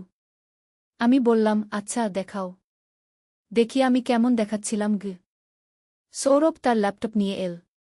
আমরা সবাই মিলে বিছানায় বসলাম। সৌরভ ভিডিওটা চালু করল। ভিডিওতে দেখা যাচ্ছিল আমি কিভাবে তনয়ের চিঠি পড়ে চমকে উঠেছিলাম, কিভাবে চিৎকার করেছিলাম, কিভাবে ভয়ে কাঁপছিলাম। দেখতে দেখতে আমি নিজেই হাসতে শুরু করলাম। আরে, আমি তো সত্যিই খুব ভয় পেয়েছিলাম। তনয় বলল, মা, তুমি যখন আমার অন্তর্বাসের গন্ধ নিয়ে লেখা নোটটা দেখেছিলে, তখন তোমার মুখের অভিব্যক্তি দেখো গু। আমি দেখলাম ভিডিওতে আমার মুখে কি ভয়ানক অভিব্যক্তি। আমি হাত দিয়ে মুখ ঢেকে ফেলেছিলাম। ঋতিকা বলল, আর মা, যখন তুমি আমার ডায়েরি দেখেছিলে, তখন তুমি যেভাবে হায় ভগবান বলে চিৎকার করেছিলে, সেটা খুব মজার। আমি বললাম, সত্যিই খুব মজার। কিন্তু সেই মুহূর্তে আমার কাছে একেবারেই মজার লাগেনি গিয়ে। সৌরভ বলল, শ্রাবণী, তুমি যখন ফোনে আমার সাথে কথা বলছিলে আর বলছিলে যে তোমার ভয় লাগছে, তখন আমার খুব কষ্ট হচ্ছিল। কিন্তু আমি প্ল্যান অনুযায়ী অভিনয় করে গেছি গু। আমি বললাম, তুমি খুব ভালো অভিনয় করেছিলে। আমি একটুও বুঝতে পারিনি যে তুমি বাড়িতেই আছো। তনয় বলল, মা, আমরা তোমাকে কখনো সত্যিকারের কোনো কষ্ট দিতে চাই না। আমরা শুধু তোমাকে একটা মজার অভিজ্ঞতা দিতে চেয়েছিলাম গু। ঋতিকা বলল, কিন্তু আমরা ভুল করেছি। আমরা ভাবিনি যে তুমি এত বেশি ভয় পাবে গু। আমি তাদের সবাইকে জড়িয়ে ধরলাম। আমি তোদের সবাইকে খুব ভালোবাসি। তোরা আমার জন্য এত কিছু করেছিস। সৌরভ বলল, আমরাও তোমাকে খুব ভালোবাসি শ্রাবণী গো। তনয় বলল, মা, আগামীকাল তোমার জন্মদিনটা আমরা খুব সুন্দর করে সাজাব। ঋতিকা বলল, আর আমরা তোমার প্রিয় খাবারগুলো বানাব গু। আমি বললাম, কিন্তু আমি একটা কথা জানতে চাই। তোরা এই পুরো প্ল্যানটা কিভাবে এত নিখুঁতভাবে করেছিলি? সৌরভ বলল, আমরা সবাই মিলে অনেক রাত জেগে এই প্ল্যান করেছি। প্রতিটা স্টেপ আগে থেকে ঠিক করে রেখেছিলাম গু। তনয় বলল, আমরা তোমার মানসিকতা বুঝে চিঠিগুলো লিখেছিলাম যাতে তুমি সবচেয়ে বেশি অস্বস্তি অনুভব করব। ঋতিকা বলল, আর আমরা জানতাম যে তুমি একা থাকলে বেশি ভয় পাবে গু। আমি বললাম, তোরা সত্যিই খুব চালাক। আমি সম্পূর্ণভাবে তোদের ফাঁদে পড়ে গিয়েছিলাম গু। সৌরভ বলল, কিন্তু আমরা এটাও শিখেছি যে ভবিষ্যতে এমন প্র্যাঙ্ক না করাই ভালো গো। আমি বললাম, হ্যাঁ, এমন প্র্যাঙ্ক আর করবি না। তবে আমি স্বীকার করতে হবে যে তোদের এই ক্রিয়েটিভিটি আমাকে অভিভূত করেছে গি। তনয় বলল, মা, আমরা তোমাকে কখনো কষ্ট দিতে চাই না। আমরা তোমাকে ভালোবাসি। ঋতিকা বলল, আর আমরা সবসময় তোমার পাশে থাকব। আমি হাসতে হাসতে বললাম, তোরা আমার সোনার টুকরো। আমার এমন পরিবার আছে বলে আমি গর্বিত। আর এইভাবেই শেষ হল আমার জীবনের সবচেয়ে ভয়ানক কিন্তু মজার 3টি দিন, যেটা আমি কখনোই ভুলব না। এই গল্পের মাধ্যমে আমি বুঝলাম যে আমার পরিবারের সদস্যরা আমার জন্য কতটা ভালোবাসা আর যত্ন রাখে। তারা আমাকে একটা অভিনব অভিজ্ঞতা দেওয়ার জন্য এত কিছু করেছে। যদিও প্রক্রিয়াটা খুব ভয়ানক ছিল, কিন্তু শেষ পর্যন্ত সবকিছু ভালোই হল। আর আমার জন্মদিনটাও খুব সুন্দর কাটল। এখন যখনই আমরা এই ঘটনার কথা মনে করি, তখনই হাসতে হাসতে পেট ব্যথা হয়ে যায়। আর আমি বুঝতে পারি যে আমার পরিবার কতটা বিশেষ। তোমাদের পরিবারেও নিশ্চয়ই এমন অনেক মজার ঘটনা ঘটে। আর যদি কেউ তোমাদের সাথে এমন প্র্যাঙ্ক করে, তাহলে ভয় পেজো না। হয়তো সেটাও কোনো সুন্দর সারপ্রাইজের অংশ। আজকের মতো এখানেই শেষ। আশা করি তোমাদের আমার গল্পটি ভালো লেগেছে। আগামী পর্বে আরও একটি নতুন রহস্যময় গল্প নিয়ে হাজির হব। সবাই ভালো থেকো। নূরের আলো, একটি ইসলামিক গল্প। প্রথম অধ্যায়, যাত্রার শুরু। মক্কার পবিত্র ভূমিতে সূর্যোদয়ের সাথে সাথে আয়ানের সুমধুর ধ্বনি প্রতিধ্বনিত হয়ে উঠল। আবদুল্লাহ ইবন উমর তার ছোট্ট দোকানের সামনে দাঁড়িয়ে মহান আল্লাহর প্রশংসা করছিলেন। তিনি ছিলেন একজন সাধারণ কাপড় বিক্রেতা, কিন্তু তার হৃদয়ে ছিল অসাধারণ ঈমান এবং আল্লাহর প্রতি গভীর ভালোবাসা। সেদিন সকালে যখন তিনি তার দোকান খুলছিলেন, তখন একজন অপরিচিত ব্যক্তি তার কাছে এলেন। লোকটির চেহারায় ছিল গভীর দুশ্চিন্তার ছাপ। তার পোশাক আশাক দেখে বোঝা যাচ্ছিল যে তিনি দূর থেকে এসেছেন। আসসালামু আলাইকুম ওয়া রাহমাতুল্লাহি ওয়া বারাকাতুহু, অপরিচিত ব্যক্তিটি সালাম দিলেন। ওয়া আলাইকুমুসসালাম ওয়া রাহমাতুল্লাহি ওয়া বারাকাতুহু, আবদুল্লাহ জবাব দিলেন। কি সেবা করতে পারি আপনার? আমার নাম সাইফুদ্দিন, লোকটি বললেন। আমি দামেস্ক থেকে এসেছি। আমার একটি বিশেষ প্রয়োজন আছে গি। আবদুল্লাহ তাকে বসার জন্য আমন্ত্রণ জানালেন এবং মিষ্টি চা পরিবেশন করলেন। সাইফুদ্দিনের চোখে পানি এসে গেল। ভাই, আমি একটি কঠিন পরিস্থিতিতে আছি, সাইফুদ্দিন বলতে লাগলেন। আমার স্ত্রী গুরুতর অসুস্থ। ডাক্তারেরা বলেছেন একটি বিশেষ ওষুধ দরকার যা শুধুমাত্র ইস্তাম্বুলে পাওয়া যায়। কিন্তু আমার কাছে এত টাকা নেই। আবদুল্লাহ মনোযোগ দিয়ে শুনলেন। তিনি জানতেন যে আল্লাহ তাআলা প্রতিটি সমস্যার সমাধান রেখেছেন। আপনার কত টাকা দরকার? আবদুল্লাহ জিজ্ঞাসা করলেন। 500 দিনার, সাইফুদ্দিন বললেন। এটি আমার জন্য একটি বিশাল অঙ্কের টাকা। আব্দুল্লাহ কিছুক্ষণ চিন্তা করলেন। তার কাছে এত টাকা ছিল না, কিন্তু তিনি জানতেন যে আল্লাহর রাস্তায় সাহায্য করলে আল্লাহ তাআলা আরও বেশি দেন। ভাই, আপনি চিন্তা করবেন না, আব্দুল্লাহ বললেন। আল্লাহ চাহে তো আমরা একটি সমাধান বের করব। সেদিন আব্দুল্লাহ তার সমস্ত কাপড় বিক্রি করে দিলেন। তিনি তার স্ত্রীর সোনার গহনা বিক্রি করতে চাইলে তার স্ত্রী ফাতিমা খুশিমনে রাজি হয়ে গেলেন। সুবহানাল্লাহ! এটাই তো ইসলামের সৌন্দর্য, ফাতিমা বললেন। আল্লাহর রাস্তায় সাহায্য করা আমাদের জন্য সৌভাগ্যের বিষয়। দ্বিতীয় অধ্যায়, অলৌকিক ঘটনা। পরের দিন সকালে আব্দুল্লাহ সাইফুদ্দিনকে পূর্ণ অর্থ দিয়ে দিলেন। সাইফুদ্দিন কৃতজ্ঞতায় অভিভূত হয়ে গেলেন। আল্লাহ আপনার মঙ্গল করুন, সাইফুদ্দিন দোয়া করলেন। আমি এই অনুগ্রহ কোনোদিন ভুলব না। সাইফুদ্দিন চলে যাওয়ার পর আব্দুল্লাহ তার স্ত্রীকে বললেন, জানি না আগামীকাল কি খাব, কিন্তু আজ একটি জীবন বাঁচানোর সুযোগ পেয়েছি। ফাতিমা মুস্কি হেসে বললেন, আল্লাহ যিনি আমাদের এই সুযোগ দিয়েছেন, তিনিই আমাদের রিজিকের ব্যবস্থা করবেন। সেদিন দুপুরবেলা, যখন আব্দুল্লাহ জুমার নামাজের জন্য মসজিদে যাচ্ছিলেন, তখন একজন অজানা ব্যক্তি তার কাছে এলেন। আপনি কি আব্দুল্লাহ ইবন উমর? লোকটি জিজ্ঞাসা করলেন। জি হ্যাঁ, আব্দুল্লাহ জবাব দিলেন। আমার নাম মুহাম্মদ ইবন আব্বাস। আমি কর্ডোভা থেকে এসেছি। আমি শুনেছি আপনি উৎকৃষ্ট মানের কাপড় বিক্রি করেন। আব্দুল্লাহ একটু লজ্জিত হয়ে বললেন, মাফ করবেন, আমার কাছে এখন কোনো কাপড় নেই। কেন? মুহাম্মদ ইবন আব্বাস জিজ্ঞাসা করলেন। আব্দুল্লাহ সাইফুদ্দিনের ঘটনাটি বললেন। মুহাম্মদ ইবন আব্বাসের চোখ জ্বলে ভরে গেল। মাশাআল্লাহ! আপনি সত্যিই একজন মুমিন, তিনি বললেন। আমার কাছে কর্ডোভা থেকে আনা বিশেষ সিল্কের কাপড় আছে। আমি চাই আপনি এগুলো বিক্রি করুন এবং লাভের পূর্ণ অংশ রেখে দিন। আব্দুল্লাহ অবাক হয়ে গেলেন। আল্লাহর কুদরত দেখে তিনি সিজদায় পড়ে গেলেন। তৃতীয় অধ্যায়, পরীক্ষার মুখোমুখি। কয়েক মাস পর আব্দুল্লাহের ব্যবসা খুবই ভালো চলছিল। মুহাম্মদ ইবন আব্বাস নিয়মিত কর্ডোবা থেকে কাপড় এনে দিতেন। আব্দুল্লাহ সততার সাথে ব্যবসা করতেন এবং দরিদ্রদের সাহায্য করতেন। একদিন আব্দুল্লাহের কাছে একটি চিঠি এল। চিঠিটি ছিল সাইফুদ্দিনের কাছ থেকে। প্রিয় ভাই আব্দুল্লাহ, আল্লাহর অশেষ রহমতে আমার স্ত্রী সুস্থ হয়ে উঠেছে। আপনার সাহায্য ছাড়া এটি সম্ভব হতো না। আল্লাহ আপনাকে উত্তম প্রতিদান দান করুন। আমি শীঘ্রই মক্কায় এসে আপনার টাকা ফেরত দিতে চাই। সাথে কিছু উপহারও এনেছি। আপনার ভাই সাইফুদ্দিন। আব্দুল্লাহ চিঠি পড়ে খুশি হলেন। কিন্তু সেই মুহূর্তেই আরেকটি ঘটনা ঘটল যা তার জীবনকে নতুন পথে নিয়ে গেল। একটি ছোট শিশু তার দোকানে এসে বলল, চাচা, আমার আম্মা অসুস্থ। আব্বু কাজ খুঁজে পাচ্ছে না। আমাদের খাবার নেই। আব্দুল্লাহ তৎক্ষণাৎ শিশুটিকে খাবার এবং কিছু টাকা দিয়ে দিলেন। কিন্তু শিশুটির পরবর্তী কথা তাকে ভাবিয়ে তুলল। চাচা, আমাদের এলাকায় অনেক পরিবার অভুক্ত থাকে। সবার সাহায্যের দরকার। সেদিন রাতে আব্দুল্লাহ তার স্ত্রী ফাতিমার সাথে আলোচনা করলেন। জানো ফাতিমা, আমার মনে হচ্ছে আল্লাহ তাআলা আমাকে একটি বড় দায়িত্ব দিয়েছেন। আব্দুল্লাহ বললেন। কেমন দায়িত্ব? ফাতিমা জিজ্ঞাসা করলেন। আমাদের এলাকায় অনেক দরিদ্র পরিবার আছে। আমি একটি সংস্থা তৈরি করতে চাই যা তাদের সাহায্য করবে। ফাতিমা মুচকি হেসে বললেন, এটাই তো আল্লাহর পথ। আমি আপনার সাথে আছি। চতুর্থ অধ্যায়, সেবার পথে। আব্দুল্লাহ রাহমত নামে একটি সেবামূলক সংস্থা প্রতিষ্ঠা করলেন।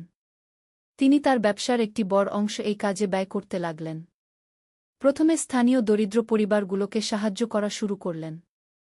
একদিন সকালে আব্দুল্লাহ যখন নামাজ শেষ করে বাড়ি ফিরছিলেন, তখন তিনি দেখলেন একটি ছেলে রাস্তায় পড়ে আছে। ছেলেটির অবস্থা খুবই খারাপ। ভাই, কি হয়েছে তোমার? আব্দুল্লাহ জিজ্ঞাসা করলেন। ছেলেটি কষ্ট করে বলল, আমার নাম ইউসুফ। আমি 3 দিন ধরে কিছু খাইনি। আমার কোনো পরিবার নেই। আব্দুল্লাহ তৎক্ষণাৎ ইউসুফকে তার বাড়িতে নিয়ে গেলেন। ফাতিমা তার যত্ন নিলেন। কয়েকদিন পর ইউসুফ সুস্থ হয়ে উঠল। ইউসুফ, তুমি আমাদের সাথে থাকো, আব্দুল্লাহ বললেন। তুমি আমাদের ছেলের মতো। ইউসুফের চোখে কৃতজ্ঞতার পানি এসে গেল। কিন্তু চাচা, আমি আপনাদের কি দিতে পারব? তুমি আমাদের সাথে দরিদ্রদের সেবা করবে, আব্দুল্লাহ বললেন। এটাই আল্লাহর পথে সবচেয়ে বড় দান।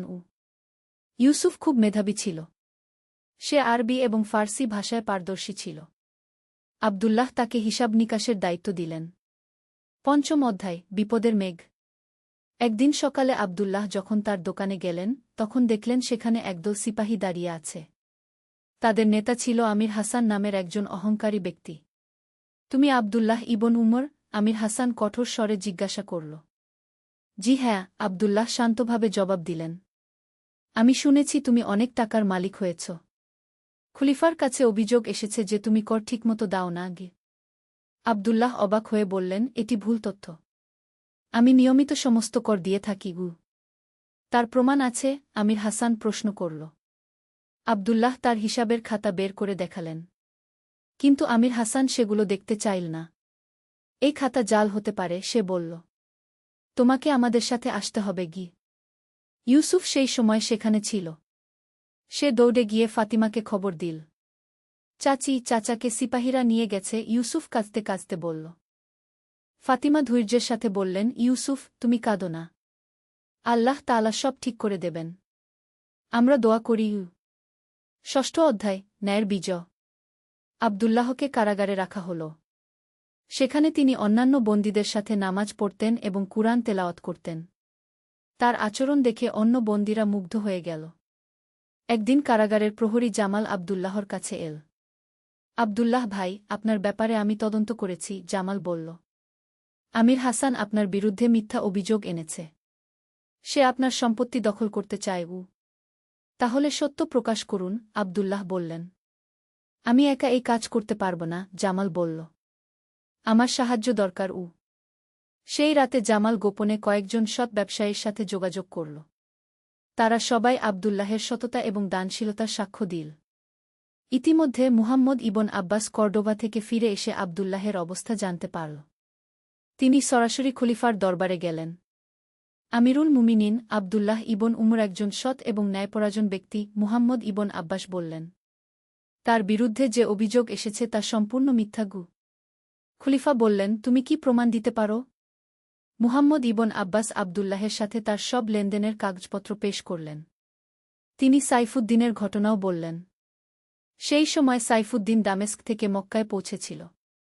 সে আব্দুল্লাহের খোঁজ করতে গিয়ে তার অবস্থার কথা জানতে পারল। সে সরাসরি খলিফার দরবারে গেল। আমিরুল মুমিনিন আব্দুল্লাহ আমার জীবন রক্ষা করেছে, সাইফুদ্দিন বলল। আমার স্ত্রী মৃত্যুর মুখ থেকে ফিরে এসেছে তার সাহায্যে। এমন একজন মানুষের বিরুদ্ধে অভিযোগ কিভাবে সত্য হতে পারে? সপ্তম অধ্যায়, সত্যের প্রকাশ।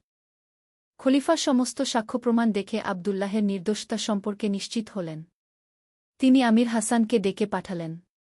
হাসান, তুমি কেন আব্দুল্লাহের বিরুদ্ধে মিথ্যা অভিযোগ এনেছ? খলিফা প্রশ্ন করলেন। আমির হাসান ভয় পেয়ে গেল। সে জানত যে মিথ্যা অভিযোগের শাস্তি কঠোর। আমিরুল মুমিনিন আমি ভুল তথ্য পেয়েছিলাম, সে বলল। কিন্তু খলিফা তার মিথ্যা বুঝতে পারলেন। তিনি আব্দুল্লাহকে অবিলম্বে মুক্তি দেওয়ার আদেশ দিলেন এবং আমির হাসানের বিরুদ্ধে ব্যবস্থা নিলেন। আব্দুল্লাহ যখন কারাগার থেকে বের হলেন, তখন শত শত মানুষ তাকে স্বাগত জানাল। ইউসুফ এবং ফাতিমা কাঁদতে কাঁদতে তাকে জড়িয়ে ধরল। আলহামদুলিল্লাহ, আব্দুল্লাহ বললেন। আল্লাহ তাআলা আমাদের পরীক্ষা নিয়েছেন এবং আমাদের সাহায্য করেছেন। খলিফা আব্দুল্লাহকে তার দরবারে ডাকলেন এবং তার সেবার জন্য পুরস্কার দিতে চাইলেন। কিন্তু আব্দুল্লাহ বিনয়ের সাথে বললেন, আমিরুল মুমিনিন, আমি কোনো পুরস্কার চাই না। শুধু দোয়া করুন যেন আমি আল্লাহর রাস্তায় সেবা চালিয়ে যেতে পারি। অষ্টম অধ্যায়, নতুন উদ্যোগ। আব্দুল্লাহ মুক্তি পাওয়ার পর তার কাজের পরিধি আরও বেড়ে গেল। রাহমত সংস্থা এখন শুধু মক্কায় নয়, আশেপাশের এলাকাতেও কাজ করতে লাগল। একদিন ইউসুফ আব্দুল্লাহর কাছে একটি প্রস্তাব নিয়ে এল। চাচা, আমার মনে একটি পরিকল্পনা এসেছে, ইউসুফ বলল। কি রকম? আব্দুল্লাহ জিজ্ঞাসা করলেন। আমরা দরিদ্র শিশুদের জন্য একটি স্কুল তৈরি করতে পারি। সেখানে তারা কুরআন, হাদিস এবং অন্যান্য বিষয় শিখবে। আব্দুল্লাহ এই ধারণা মুগ্ধ হলেন। চমৎকার ভাবনা, ইউসুফ। আল্লাহ চাহে তো আমরা এই কাজ শুরু করব। কয়েক মাসের মধ্যে নুরুল ইলম নামে একটি স্কুল প্রতিষ্ঠিত হল। সেখানে ৫০০টি দরিদ্র শিশু বিনামূল্যে শিক্ষা লাভ করতে লাগল। একদিন স্কুলে একটি বিশেষ ঘটনা ঘটল। একটি ছোট মেয়ে নাদিয়া তার শিক্ষক হাফেজ আহমদের কাছে এল। উস্তাদ, আমি একটি স্বপ্ন দেখেছি, নাদিয়া বলল। কি স্বপ্ন? হাফেজ আহমদ জিজ্ঞাসা করলেন। আমি দেখেছি একটি উজ্জ্বল নূর আমাদের স্কুলকে ঢেকে রেখেছে। আর একটি কণ্ঠস্বর বলছিল, এই স্থানে আল্লাহর রহমত নাজিল হয়েছে। হাফেজ আহমদ এই স্বপ্নের কথা আব্দুল্লাহকে বললেন। আব্দুল্লাহ অভিভূত হয়ে বললেন, আলহামদুলিল্লাহ, আল্লাহ তাআলা আমাদের এই ছোট্ট প্রচেষ্টাকে কবুল করেছেন। নবম অধ্যায়, দূরদেশের আহ্বান। স্কুল চালু হওয়ার 1 বছর পর আব্দুল্লাহর কাছে বিভিন্ন শহর থেকে চিঠি আসতে লাগল।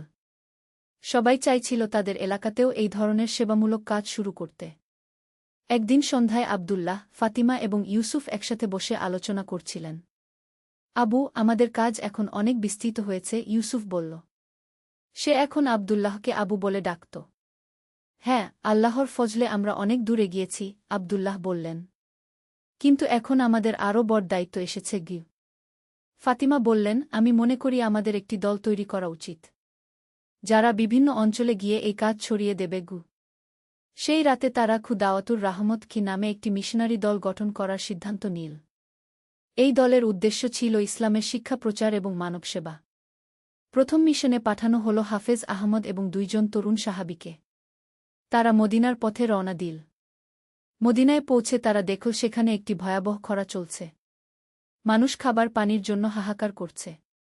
আল্লাহ আমাদেরকে এখানে এই কারণেই পাঠিয়েছেন, হাফেজ আহমদ বললেন। তারা অবিলম্বে মক্কায় খবর পাঠাল। আব্দুল্লাহ সমস্ত সঞ্চয় দিয়ে খাবার এবং পানির ব্যবস্থা করলেন। একটি বিশাল কাফেলা মদিনার উদ্দেশ্যে রওনা দিল। 10ম অধ্যায়, রহমতের বর্ষণ। মদিনায় পৌঁছে আব্দুল্লাহ এবং তার দল দেখল যে অবস্থা তাদের কল্পনার চেয়েও খারাপ। অনেক পরিবার দিনের পর দিন অভুক্ত থাকছে। ইয়া আল্লাহ, আমাদের শক্তি দান করুন, আব্দুল্লাহ দোয়া করলেন। তারা অবিলম্বে খাবার বিতরণ শুরু করল। একই সাথে পানির কুয়া খননের কাজও শুরু করা হল। একটি পরিবারের কাছে যাওয়ার সময় আব্দুল্লাহ দেখলেন একজন বৃদ্ধ মহিলা তার নাতিনাতনীদের নিয়ে এক কোণায় বসে আছেন। শিশুরা অনাহারে কাঁদছে। আম্মা, আপনাদের কি প্রয়োজন? আব্দুল্লাহ জিজ্ঞাসা করলেন।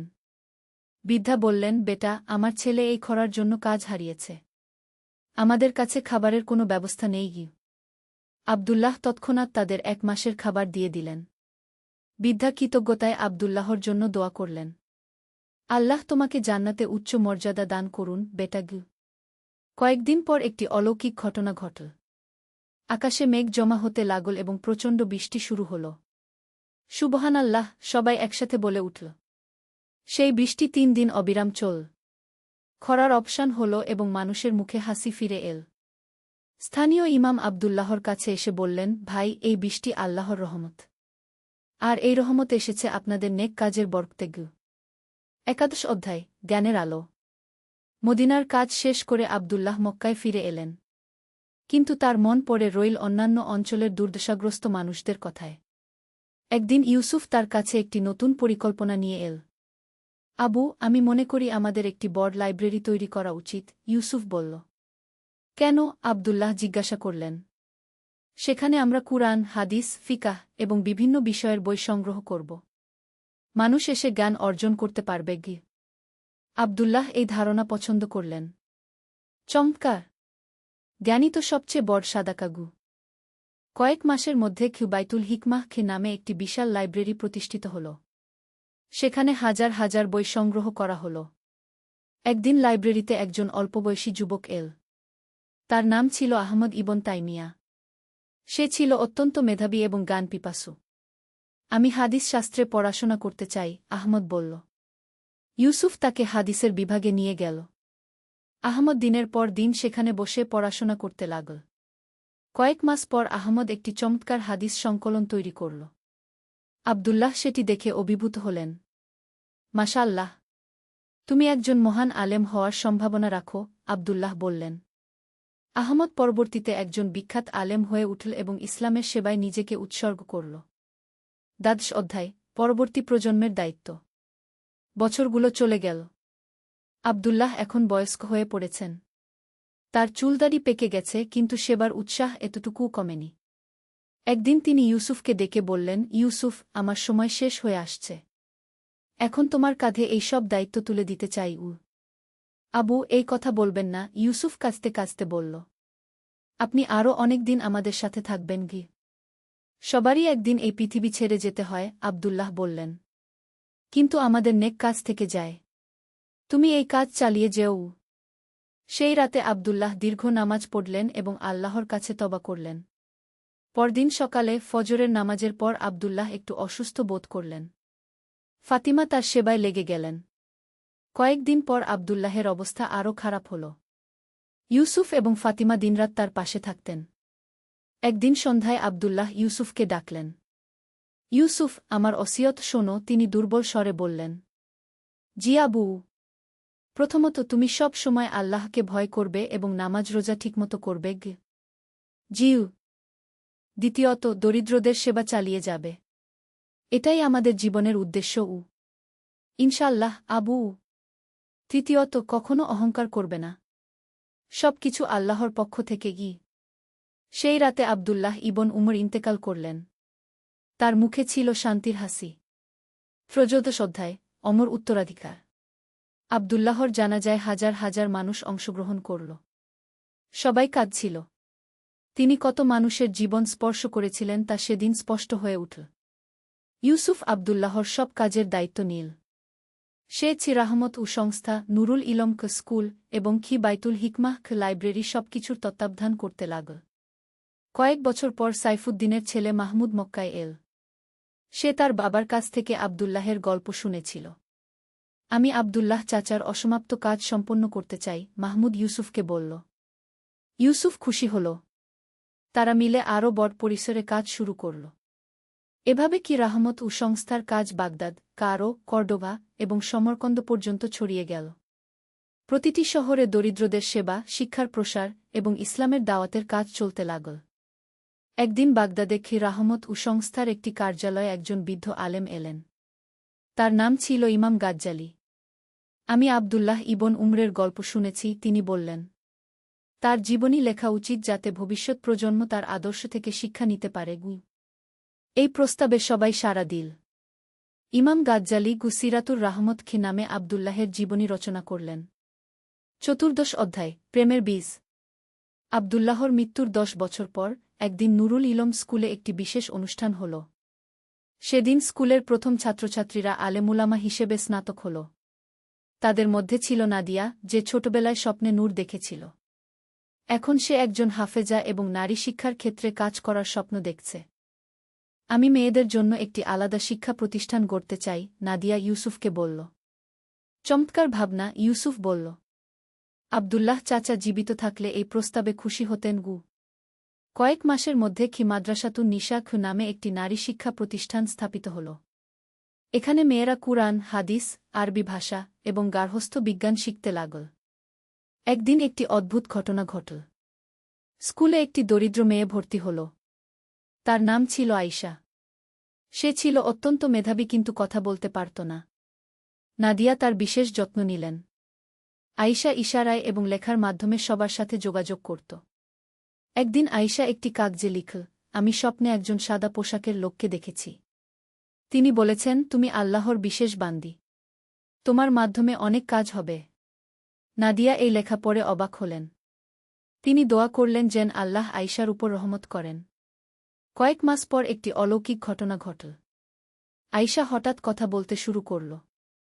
তার প্রথম কথা ছিল, লা ইলাহা ইল্লাল্লাহু মুহাম্মাদুর রাসূলুল্লাহ। সবাই অভিভূত হয়ে গেল। আয়শা পরবর্তীতে একজন বিখ্যাত আলিমা হয়ে উঠল।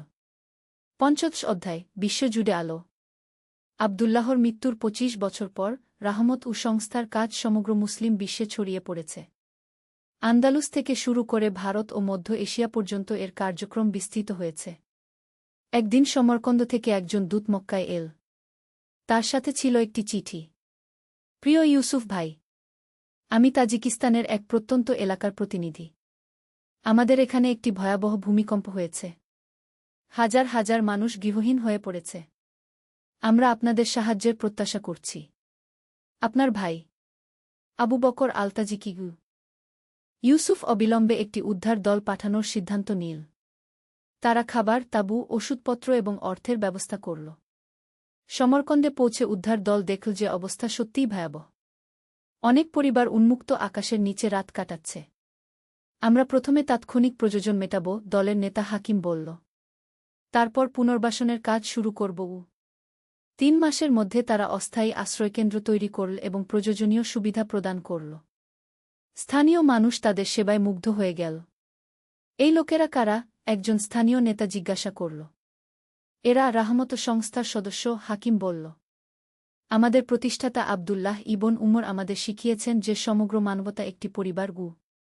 ষোড়শ অধ্যায়, নতুন প্রজন্মের স্বপ্ন। ইউসুফ এখন একজন বয়স্ক ব্যক্তি। তার নিজের 3টি সন্তান আছে, আহমদ, ফাতিমা এবং মরিয়ম। তারা সবাই তাদের দাদার, আবদুল্লাহের আদর্শে গড়ে উঠেছে।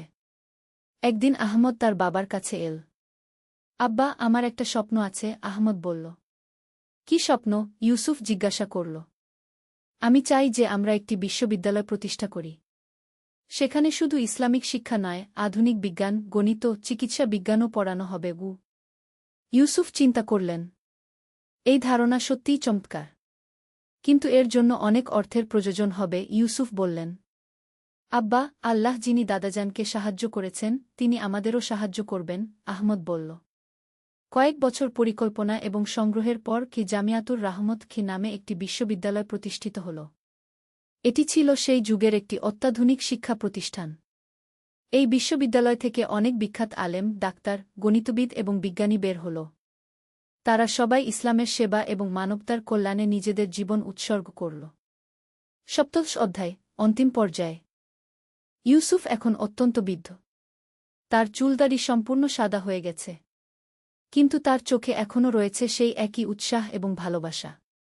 একদিন সন্ধ্যায় তিনি তার পরিবারের সবাইকে ডাকলেন। আমার প্রিয় সন্তানরা, ইউসুফ বললেন। আমার জীবন আল্লাহর রহমতে পূর্ণ হয়েছে। আমি আবদুল্লাহ চাচার স্বপ্ন বাস্তবায়ন করার চেষ্টা করেছি। আব্বা, আপনি অনেক কিছু করেছেন, ফাতিমা বলল। এসব কিছুই আল্লাহর তৌফিক, ইউসুফ বললেন। এখন তোমাদের কাঁধে এই দায়িত্ব। আহমদ বলল, আব্বা, আমরা এই আমানত যথাযথভাবে রক্ষা করব। সেই রাতে ইউসুফ দীর্ঘ তাহাজ্জুদের নামাজ আদায় করলেন।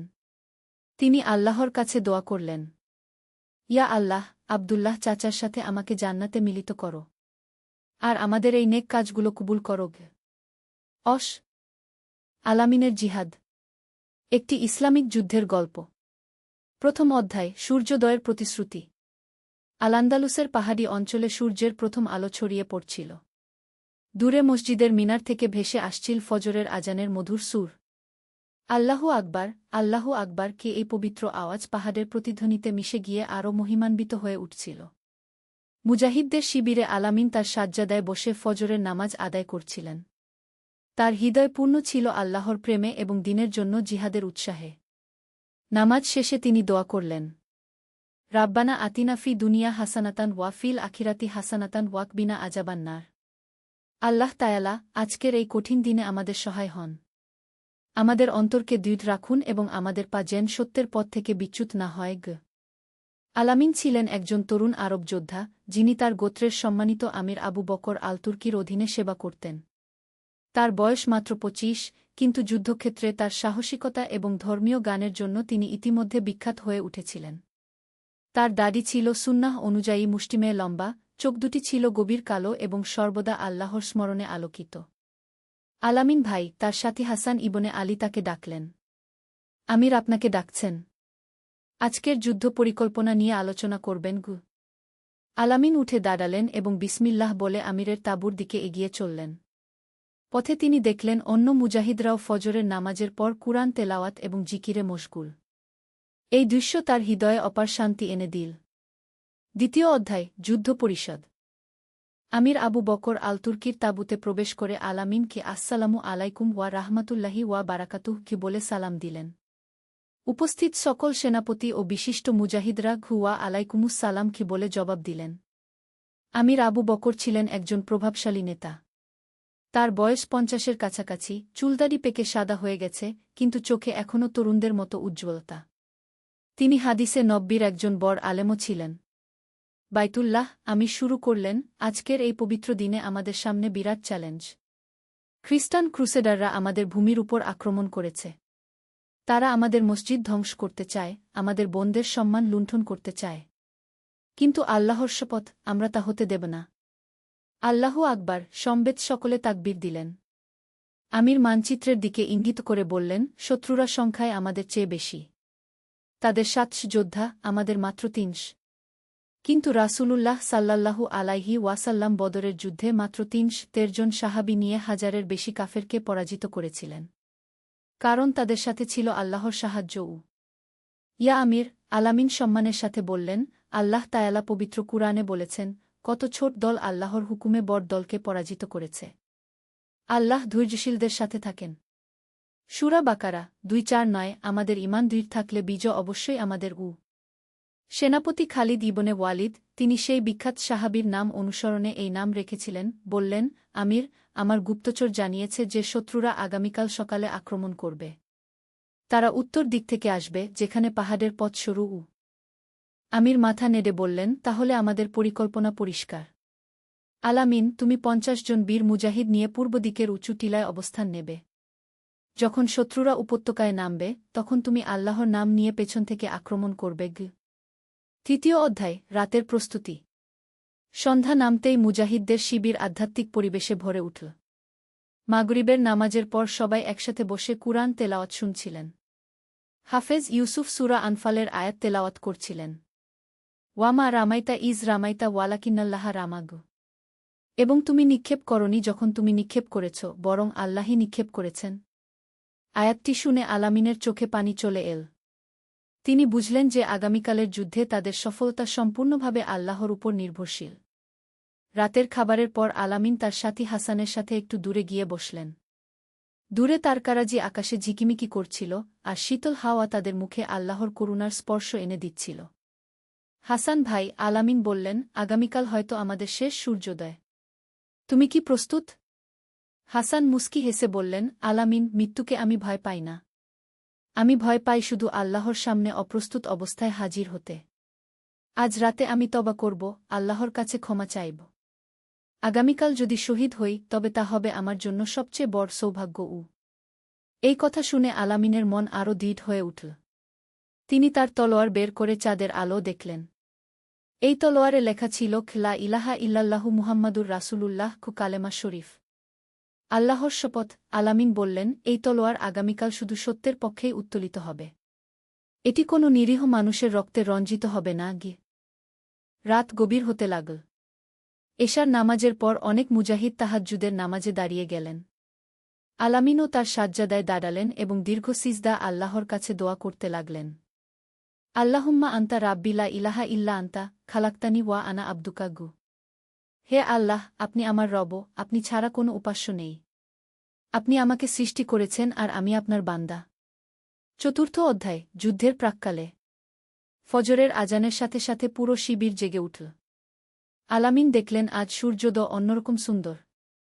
আকাশে হালকা মেঘের আড়াল থেকে সোনালি রঙের আলো ছড়িয়ে পড়ছে, যেন আল্লাহ তায়ালা আজকের এই বিশেষ দিনের জন্য বিশেষ সাজসজ্জা করেছেন। নামাজের পর আমির আবু বকর সকল মুজাহিদকে একসাথে জমায়েত করলেন। তিনি উঠে দাঁড়িয়ে বললেন, আমার প্রিয় ভাইয়েরা, আজ আমাদের সামনে আল্লাহ তায়ালা একটি বিশাল পরীক্ষা রেখেছেন। মনে রাখবেন, আমরা শুধু জমির জন্য যুদ্ধ করছি না, আমরা যুদ্ধ করছি লা ইলাহা ইল্লাল্লাহর জন্য। আমরা যুদ্ধ করছি যাতে আল্লাহর বাণী সর্বোচ্চ থাকে। আল্লাহু আকবার, সবাই একসাথে তাকবীর দিলেন। রাসূলুল্লাহ সাল্লাল্লাহু আলাইহি ওয়াসাল্লাম বলেছেন, আমির চলিয়ে গেলেন, যে ব্যক্তি আল্লাহর রাস্তায় শহীদ হয়, তার জন্য জান্নাতে এমন পুরস্কার রয়েছে যা কোনো চোখ দেখেনি, কোনো কান শোনেনি, কোনো মানুষের হৃদয়ে তার কল্পনাও আসেনি। এরপর তিনি সূরা তওবার একটি আয়াত তেলাওয়াত করলেন, হে মুমিনগণ, তোমাদের কি হয়েছে যে, যখন তোমাদের বলা হয় আল্লাহর রাস্তায় বের হও, তখন তোমরা জমিনের সাথে চিপকে থাক? তোমরা কি আখেরাতের পরিবর্তে দুনিয়ার জীবনে সন্তুষ্ট? অথচ আখেরাতের তুলনায় দুনিয়ার সামগ্রী নিতান্তই নগণ্য। সূরা তওবা ৩-৮। আলামিনের হৃদয়ে এই আয়াত গেঁথে গেল। তিনি অনুভব করলেন যে আজকের এই দিনটি তার জীবনের সবচেয়ে গুরুত্বপূর্ণ দিন। যুদ্ধের প্রস্তুতি শুরু হল। আলামিন তার বর্ম পরলেন, তলোয়ার বাঁধলেন এবং তার ঘোড়া প্রস্তুত করলেন। তার ঘোড়ার নাম ছিল বুরাক, রাসূলের সেই পবিত্র বাহনের নামানুসারে। ৫০ জন বেছে নেওয়া মুজাহিদের সাথে আলামিন পূর্ব দিকের টিলার দিকে রওনা হলেন। পথে চলার সময় তিনি তার সাথীদের বললেন, ভাইয়েরা, মনে রাখবেন, আমরা সৈনিক নই, আমরা মুজাহিদ। আমাদের শক্তি তলোয়ারে নয়, আমাদের শক্তি ইমানে। আজ আমাদের প্রতিটি পদক্ষেপ হবে আল্লাহর সন্তুষ্টির জন্য। পঞ্চম অধ্যায়, প্রথম সংঘর্ষ।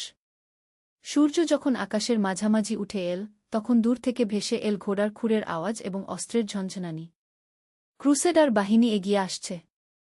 আলামিন তার টিলার উপর থেকে দেখলেন একটি বিশাল বাহিনী উত্তর দিক থেকে আসছে। তাদের ঢাল ও বর্মে সূর্যের আলো প্রতিফলিত হয়ে চকচক করছে। সত্যিই তারা সংখ্যায় অনেক বেশি। কিন্তু আলামিনের হৃদয়ে কোনো ভয় নেই। তিনি সূরা আনফালের সেই আয়াত মনে করলেন, হে নবী, মুমিনদের যুদ্ধের জন্য উৎসাহ প্রদান করুন। তোমাদের মধ্যে যদি ২০ জন ধৈর্যশীল থাকে, তবে তারা ২০ জনের উপর বিজয়ী হবে। আর যদি তোমাদের মধ্যে ১০০ জন থাকে, তবে তারা ১০০০ কাফেরের উপর বিজয়ী হবে। সূরা আনফাল ৬-৫। নিচের উপত্যকায় আমির আবু বকরের বাহিনী অবস্থান নিয়েছে। আলামিন দেখলেন আমির তার সাদা ঘোড়ায় চড়ে সামনের দিকে এগিয়ে গেছেন। তার হাতে কালো পতাকা, যাতে সাদা হরফে লেখা লা ইলাহা ইল্লাল্লাহু মুহাম্মাদুর রাসূলুল্লাহ। হঠাৎ করেই যুদ্ধ শুরু হয়ে গেল।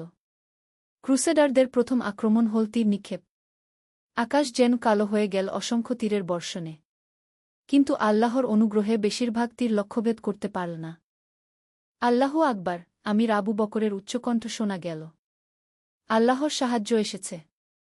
আক্রমণ করো। মুসলিম বাহিনী লা ইলাহা ইল্লাল্লাহ ধ্বনি দিয়ে এগিয়ে চল। তাদের মুখে আল্লাহর জিকির, হাতে তলোয়ার, হৃদয়ে ইমানের আগুন। আলামিন বুঝলেন তার আক্রমণের সময় এসেছে। তিনি তার সাথীদের দিকে তাকিয়ে বললেন, আল্লাহর নাম নিয়ে আক্রমণ। মনে রাখো, আজ আমরা শুধু যুদ্ধ করছি না, আমরা ইবাদত করছি। ষষ্ঠ অধ্যায়, বীরত্বের মুহূর্তসমূহ। আলামিন বিসমিল্লাহি ওয়া আলা বারাকাতিল্লাহ বলে তার ঘোড়া বুরাককে নিয়ে টিলা থেকে নেমে এলেন। তার পিছনে ৫০ জন বীর মুজাহিদ। তারা এমনভাবে আক্রমণ করলেন যেন আকাশ থেকে ফেরেশতারা নেমে এসেছে। প্রথমেই আলামিনের তলোয়ার একজন ক্রুসেডার নাইটের বর্মে আঘাত হান। লা ইলাহা ইল্লাল্লাহ বলে তিনি এমন জোরে আক্রমণ করলেন যে শত্রু সেখানেই মাটিতে পড়ে গেল। হাসান ইবনে আলী তার বর্শা নিয়ে ৩ জন শত্রুর সাথে একসাথে লড়ছিলেন। তার মুখে সুবহানাল্লাহি ওয়াল হামদুলিল্লাহি ওয়া লা ইলাহা ইল্লাল্লাহু ওয়াল্লাহু আকবার জিকির চলছিল অবিরাম। যুদ্ধের উত্তাপ বাড়তে লাগল। চারদিকে তলোয়ারের ঝনঝনানি, ঘোড়ার রেশাধ্বনি আর মুজাহিদদের তাকবীর ধ্বনি। মনে হচ্ছিল যেন কিয়ামতের দিনের পূর্বাভাস। এক পর্যায়ে আলামিন দেখলেন আমির আবু বকর বিপদে পড়েছেন। ৫ জন ক্রুসেডার নাইট তাকে ঘিরে ফেলেছে। আলামিন সাথে সাথে সেদিকে ছুটে গেলেন। আমির সাহেব, চিৎকার করে তিনি একজন শত্রুর উপর ঝাঁপিয়ে পড়লেন। তার তলোয়ার বাতাস চিরে গিয়ে শত্রুর কাঁধে আঘাত হান। জাজাকাল্লাহু খায়রান, আলামিন, আমির বললেন। আল্লাহ তোমাকে উত্তম প্রতিদান দিন। কিন্তু যুদ্ধ এখনও শেষ হয়নি। ক্রুসেডাররা সংখ্যায় বেশি হওয়ায় মুসলিমদের উপর চাপ বাড়তে লাগল। কিছু মুজাহিদ আহত হয়ে পড়লেন। এই অবস্থায় আলামিন একটি উঁচু পাথরের উপর দাঁড়িয়ে উচ্চকণ্ঠে বললেন, ভাইয়েরা, রাসূলুল্লাহ সাল্লাল্লাহু আলাইহি ওয়াসাল্লাম উহুদের যুদ্ধে বলেছিলেন, আল্লাহর কসম, আমি পালিয়ে যাব না, আজ আমরাও পালিয়ে যাব না। জান্নাত আমাদের জন্য অপেক্ষা করছে। এই কথা শুনে সব মুজাহিদের মধ্যে নতুন উৎসাহ সঞ্চারিত হল। তারা লা হাওলা ওয়ালা কুওয়াতা ইল্লা বিল্লাহ বলে আবারও আক্রমণ করলেন। সপ্তম অধ্যায়, আল্লাহর সাহায্য। যুদ্ধ চলছিল প্রায় ৩ ঘণ্টা ধরে। সূর্য এখন মাথার উপর। এমন সময় হঠাৎ করে আবহাওয়া পরিবর্তন হয়ে গেল। আকাশে কালো মেঘ জমতে শুরু করল এবং তীব্র বাতাস বইতে লাগল। মনে হচ্ছিল যেন প্রকৃতিও মুসলিমদের পক্ষে যুদ্ধ করছে। আলামিন এই পরিবর্তন দেখে বুঝলেন এটা আল্লাহর পক্ষ থেকে সাহায্য। তিনি মনে করলেন সূরা আহজাবের সেই আয়াত, হে মুমিনগণ, তোমাদের প্রতি আল্লাহর অনুগ্রহ স্মরণ করো, যখন তোমাদের বিরুদ্ধে সৈন্যদল এসেছিল, তখন আমি তাদের বিরুদ্ধে প্রেরণ করেছিলাম প্রবল বাতাস ও এমন সৈন্যদল যাদের তোমরা দেখতে পাওনি। সূরা আহজাব ৯। হঠাৎ করে প্রবল বৃষ্টি শুরু হল। কিন্তু এই বৃষ্টি অদ্ভুতভাবে শুধু ক্রুসেডারদের দিকেই বেশি পড়ছিল। তাদের তীরের লক্ষ্য নিখুঁত হচ্ছিল না, তাদের ঘোড়াগুলো পিছলে পড়ছিল। সুবহানাল্লাহ, আমির আবু বকর চিৎকার করে বললেন, এ তো আল্লাহর সরাসরি সাহায্য। ভাইয়েরা, এখনই চূড়ান্ত আক্রমণের সময়। আলামিন তার সাথীদের নিয়ে এক চূড়ান্ত আক্রমণ পরিচালনা করলেন। তিনি কি আল্লাহুম্মান সুরনা আলাল কাউমিল কাফিরিন, হে আল্লাহ, কাফেরদের বিরুদ্ধে আমাদের সাহায্য করুন বলে দোয়া করতে করতে এগিয়ে চললেন। এই সময় ক্রুসেডারদের সেনাপতি একজন বিশাল আকৃতির নাইট আলামিনের দিকে এগিয়ে এল। তার সাথে ছিল একটি বিশাল তলোয়ার এবং ইস্পাতের শক্ত বর্ম। মুসলিম, সে চিৎকার করে বলল, আমি তোমাকে যুদ্ধে আহ্বান করছি। আলামিন বিসমিল্লাহ কি বলে তার চ্যালেঞ্জ গ্রহণ করলেন। দুজনের মধ্যে তীব্র লড়াই শুরু হল। ক্রুসেডার সেনাপতি শক্তিশালী ছিল, কিন্তু আলামিনের হৃদয়ে ছিল আল্লাহর ভালোবাসা। লা ইলাহা ইল্লাল্লাহু মুহাম্মাদুর রাসূলুল্লাহ বলে আলামিন এমন জোরে তলোয়ার চালালেন যে ক্রুসেডার সেনাপতির তলোয়ার ভেঙে গেল। এরপর তিনি তার তলোয়ার সেনাপতির বুকে বসিয়ে দিলেন। সেনাপতির পতনের সাথে সাথে ক্রুসেডার বাহিনীর মনোবল ভেঙে গেল। তারা পালাতে শুরু করল। অষ্টম অধ্যায়, বিজয় ও কৃতজ্ঞতা।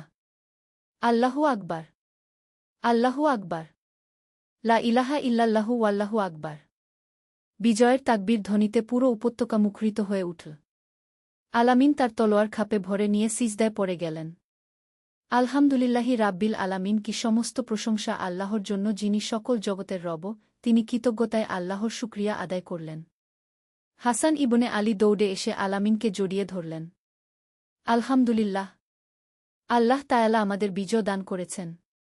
আমির আবু বকর সকল মুজাহিদকে একত্রিত করে বললেন, ভাইয়েরা, আজকের এই বিজয় আমাদের শক্তির কারণে নয়, এটি সম্পূর্ণভাবে আল্লাহ তাআলার অনুগ্রহ।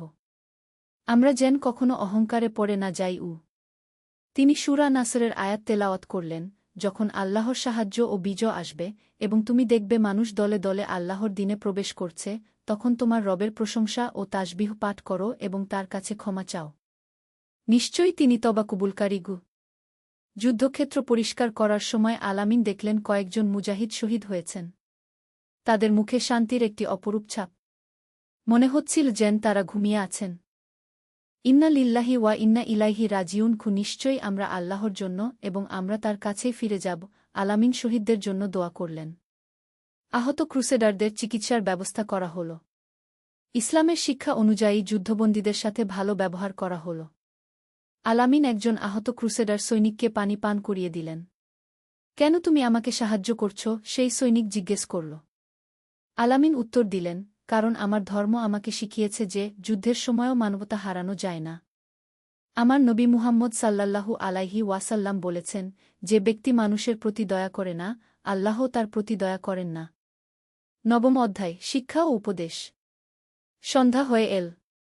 মাগরিবের নামাজের পর সকল মুজাহিদ একসাথে বসলেন। আমির আবু বকর আজকের যুদ্ধ থেকে শিক্ষণীয় বিষয়গুলো নিয়ে কথা বলতে শুরু করলেন। ভাইয়েরা, তিনি বললেন, আজকের এই বিজয় থেকে আমাদের অনেক শিক্ষা নেওয়ার আছে। প্রথমত, আল্লাহর উপর পূর্ণ ভরসা ছাড়া কোনো কাজেই সফল হওয়া সম্ভব নয়। দ্বিতীয়ত, তিনি চালিয়ে গেলেন, একটাই আমাদের শক্তি। আজ আমরা সবাই মিলে একসাথে লড়েছি, একে অপরের সাহায্যে এগিয়ে এসেছি।